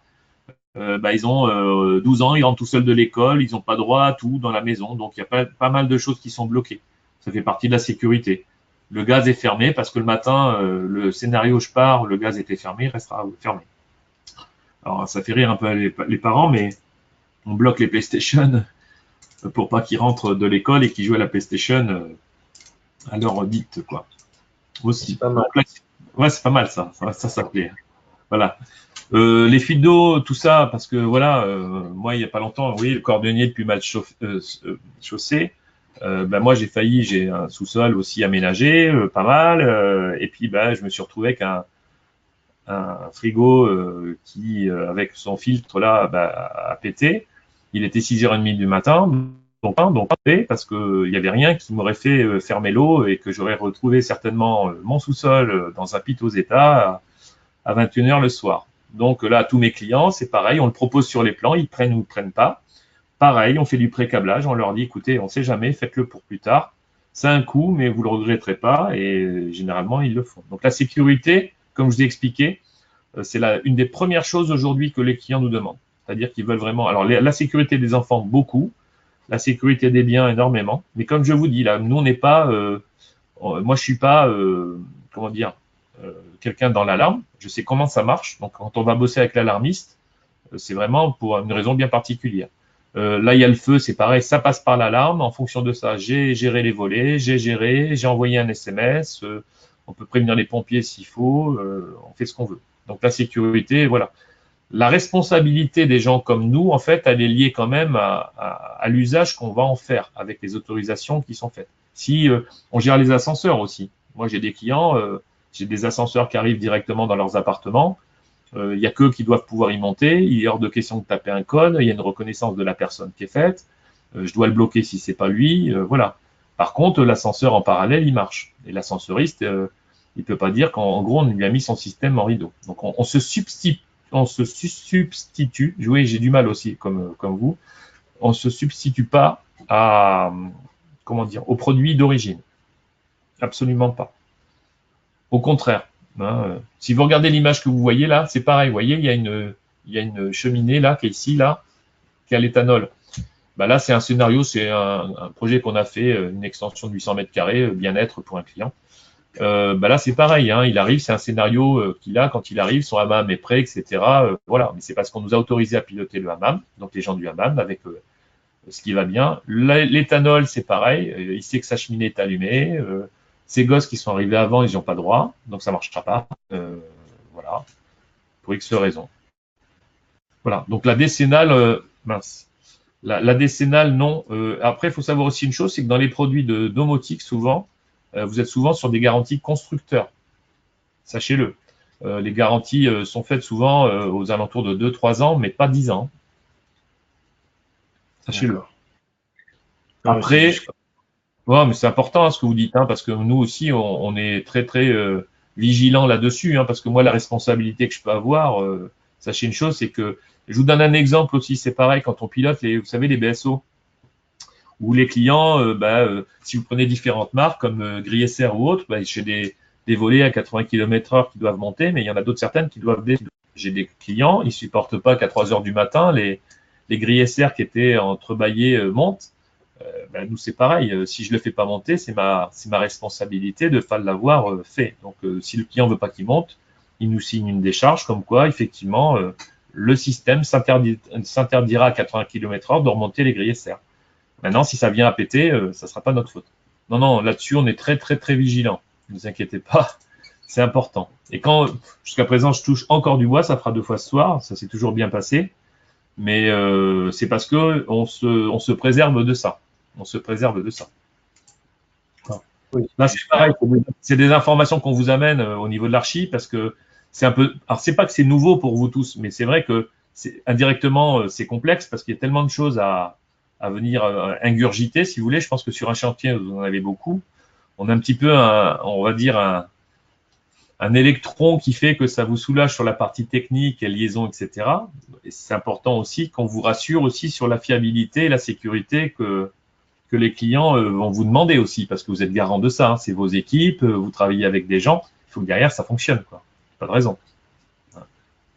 Alors Parce que justement, Hervé, vous avez une question autour du piratage. Est-ce qu'il n'y a pas des risques de piratage sur ces dispositifs-là? Et en lien avec cette question, aussi une autre question sur les ondes dans la maison. Est-ce qu'il y a des études par rapport à ça, sur les ondes relatives aux personnes électrosensibles?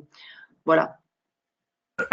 Alors, sur le piratage, je pense qu'aujourd'hui, alors nous, tout système qu'on utilise est crypté. Est-ce qu'aujourd'hui, je vous dis, pareil, je retouche du bois, est-ce que c'est fiable à 100%? Je ne vais pas vous dire oui, parce que je pense que rien n'est fiable aujourd'hui. Mais je pense qu'on ne peut pas non plus marquer noir sur blanc qu'un jour on ne peut pas être piraté. Hein, je pense que vous êtes tous passés par un moment donné une carte bleue piratée, quelqu'un qui a commandé sur Amazon à votre place. Donc, est-ce qu'aujourd'hui on est capable de rentrer dans notre maison? Voilà. C'est à nous aussi de prendre les précautions. C'est pour ça que vous avez vu la partie informatique est vachement importante et doit être gérée par le domoticien. Tiens, j'ai appelé pour la première fois domoticien, le centre expert. Parce que justement, c'est une partie, vous avez raison, qui est très importante. Nous, par exemple, quand on prend la main à distance chez le client, c'est crypté, volontairement, dans les deux sens, tout le temps. On passe par des protocoles exprès pour ça. La liaison avec votre maison, quand vous faites voler effectivement votre téléphone, est-ce que la personne avec votre téléphone peut rentrer chez vous? Si vous n'avez pas mis de code ou vous n'avez pas la reconnaissance sur votre téléphone, effectivement, il fait ce qu'il veut. Mais je pense qu'il ne s'attardera pas forcément qu'à votre maison, hein, il pourra aller ailleurs. Maintenant, si vous le savez très vite, on est capable de bloquer tout ça aussi très vite aussi. Donc voilà. Donc, est-ce que c'est piratable? Oui, je pense que c'est piratable. À un moment donné, des gens vont s'y atteler à un moment. Alors, vous savez, aujourd'hui, jusqu'à présent, je vous aurais dit non. Je vous dis oui maintenant. Par quel biais? C'est que je vous ai expliqué qu'on est capable de tous les systèmes que je vous ai montrés. Avec un peu de chance, on est capable d'aller un peu partout jusqu'aux objets connectés. En fait, le piratage, il viendra de là, des objets connectés. C'est-à-dire que ça va revenir des objets connectés pour re-rentrer. Nous, on est en train de faire des systèmes qui bloquent. Voilà, déjà, vous voyez, à la société, on a un robot, je sais plus quoi, qui fait le ménage là. Il n'est pas intelligent, il fait que se promener. Ben, on l'a ramené sur le système parce que voilà, l'idée aussi, c'est de se dire, il y a des choses qui existent, pourquoi réinventer? On a des capteurs qui sont un peu partout. Imaginez que vous avez un capteur dans votre chambre. À partir du moment où vous avez fait la fête avec les copains, vous êtes rentré à 4 heures du matin à 2,5 grammes, j'ai pas dit 3, et que normalement le robot devrait faire le ménage à 11 heures, et que vous êtes dans la chambre, il ira pas. Donc on vient de lui rajouter une intelligence en fait qu'il n'avait pas. Par contre, effectivement, comme ce robot, il a son propre application, elle est en Wi-Fi, j'en sais rien. Est-ce qu'on est capable de remonter un jour par ce robot? C'est un exemple, parce que c'est un objet connecté jusqu'à votre système domotique, parce qu'on a fait un lien. Ouais, c'est possible, je pense. Là, aujourd'hui, il y a tellement d'objets connectés, il va y avoir des problèmes à un moment donné, c'est sûr. Maintenant, il faut être vigilant. C'est pour ça qu'il faut faire appel à des professionnels qui vont être un petit peu garants de ça. Hein, il y a votre garantie, on parlait de garantie décennale, c'est même pas ça, c'est une garantie totale d'être sûr d'utiliser des produits qui sont pas, alors je vais pas dire pas facilement piratables, parce que je pense que les constructeurs font attention à ça, justement, saturer leur réputation. Vous savez qu'il n'y a pas tellement longtemps, vous avez vu que quand il y avait des systèmes qui passaient exclusivement par des clouds, exclusivement, on ne pouvait pas rentrer chez soi parce que le cloud était foutu de chez telle marque ou telle marque. Là, c'est indéniable. On ne peut pas travailler comme ça. Nous, tous les systèmes qu'on fait là aujourd'hui, vous ayez Internet ou pas Internet, ça marchera. Oui. Ce que vous ne pourrez pas faire s'il n'y a pas Internet, c'est vous connecter à la maison à distance. C'est tout. Par contre, quand vous êtes dans votre maison, vous n'avez pas Internet pendant, ça peut arriver, une journée, hein, vous piloterez entièrement votre maison en interne. Là, tel que vous voyez la piscine telle qu'elle est là, s'il n'y a pas d'Internet pendant une journée, il pourra quand même faire son travail. Et concernant l'autre question, c'était quoi, Sophie, l'autre question? Pardon? Alors, c'était au niveau des ondes. Ah, les ondes. Alors, ouais, là, c'est pareil. Alors, on n'est pas aux États-Unis. Vous avez vu le schéma que je vous ai montré sur le calcul Wi-Fi que vous avez vu à un moment donné, c'était tout en rouge. Je ne sais pas si vous vous en souvenez. Nous, on se doit, moi je le fais volontairement, c'est-à-dire que c'est quand on fait l'étude, nous on calcule tout, c'est-à-dire que où vont passer les bornes Wi-Fi, est-ce que si elles sont placées là, on essaie d'optimiser au maximum. Le but c'est d'en mettre le moins possible. Est-ce qu'aujourd'hui les ondes sont nocives? Bon, on n'a pas de retour encore, tout le monde dit que oui, oui. J'ai des clients au départ qui me disent ah, mais moi je veux que le Wi-Fi la nuit soit éteint. On peut le faire. Hein. Au bout d'un mois, ils nous ont dit attends Hervé, c'est chiant, laisse-le-moi allumer. Le matin quand j'arrive, je me lève. Mon scénario, parce que mon 4G, je capte pas, donc etc. Donc, on essaie de le limiter. On n'est pas aux États-Unis où ils inondent d'ondes, hein, quand même. Hein. Faut savoir que le pilotage, nous, on utilise beaucoup le Wi-Fi que pour le pilotage la plupart du temps. Des objets qui communiquent entre eux, c'est tout filaire, tout. Moi, je fais très peu de…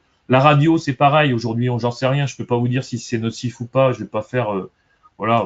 Nous, c'est parce que c'est une question de choix à l'instant T sur la maison. Pierre-Jean, c'est Monsieur Jean, c'est ça? Pierre-Jean, pardon. Parler d'un projet, je pense que sur un projet que vient voir le client, se dire qu'on va faire du radio alors que la maison, elle est encore en esquisse ou entre parenthèses en pré-projet chez l'archi, pour moi, je pense que c'est pas une bonne idée. Donc, est-ce que justement réfléchir à ce que les ondes, etc. Ouais, oui. Je sais pas, j'ai pas de retour là-dessus. Est-ce qu'on aura le cancer dans quelques années parce que justement, on est inondé d'ondes. Je crois que même sans parler de la maison, je pense qu'on est tellement inondé à l'extérieur déjà. Je pense que c'est une vue de l'esprit, à mon sens, de se dire qu'à la maison, on en rajoute encore plus. Enfin, je pense. Hein. Mais c'est vrai que si on peut le limiter, c'est mieux. Nous, on fait ces études volontairement. Voilà. Et moi, j'ai des clients au départ, voilà, ils disent ah, je veux pas être inondé. Quand on leur fait les études, comme je vous ai montré tout à l'heure, avec les espaces de calcul de Wi-Fi, ils disent ah, mais là, je capterai pas. Ben non, on a limité. Oh, ben non, hein, vous m'en rajoutez une. Hein, Donc, nous, on préfère en rajouter qu'en mettre des plus puissantes. Tu vois, Sophie, ça va répondre à ta question. En fait, tu vois, moi, je préfère avoir des bornes Wi-Fi un peu moins puissantes, mais en mettre plus, que d'essayer d'en mettre deux qui vont inonder tout l'appartement. C'est mon avis aujourd'hui. Ça reste que mon avis. Merci. C'était la question de participant. Alors, on va s'arrêter là pour cette webconférence qui a eu un vif succès. Puis je pense que on pourrait en parler encore pendant quelques heures. En tout cas, ce qu'on peut dire, c'est que s'il y a des questions supplémentaires, voilà, j'invite les participants à nous les transférer et puis on vous les transmettra à Hervé également pour que vous y répondre sans problème. Et puis voilà, si vous pensez que cette webconférence doit faire l'objet d'une thématique un peu plus poussée sur le sujet, d'un atelier, d'une demi-journée ou d'une journée entière, voilà, n'hésitez pas. Je sais que Hervé a un showroom aussi avec ce plateau technique qui peut être intéressant, pourquoi pas. Donc, à voir. Voilà, donc je vous remercie Hervé et je remercie tous les participants d'avoir été présents sur cette webconférence. Merci à vous tous. Merci. Merci beaucoup. Bonne soirée à tous. Au revoir.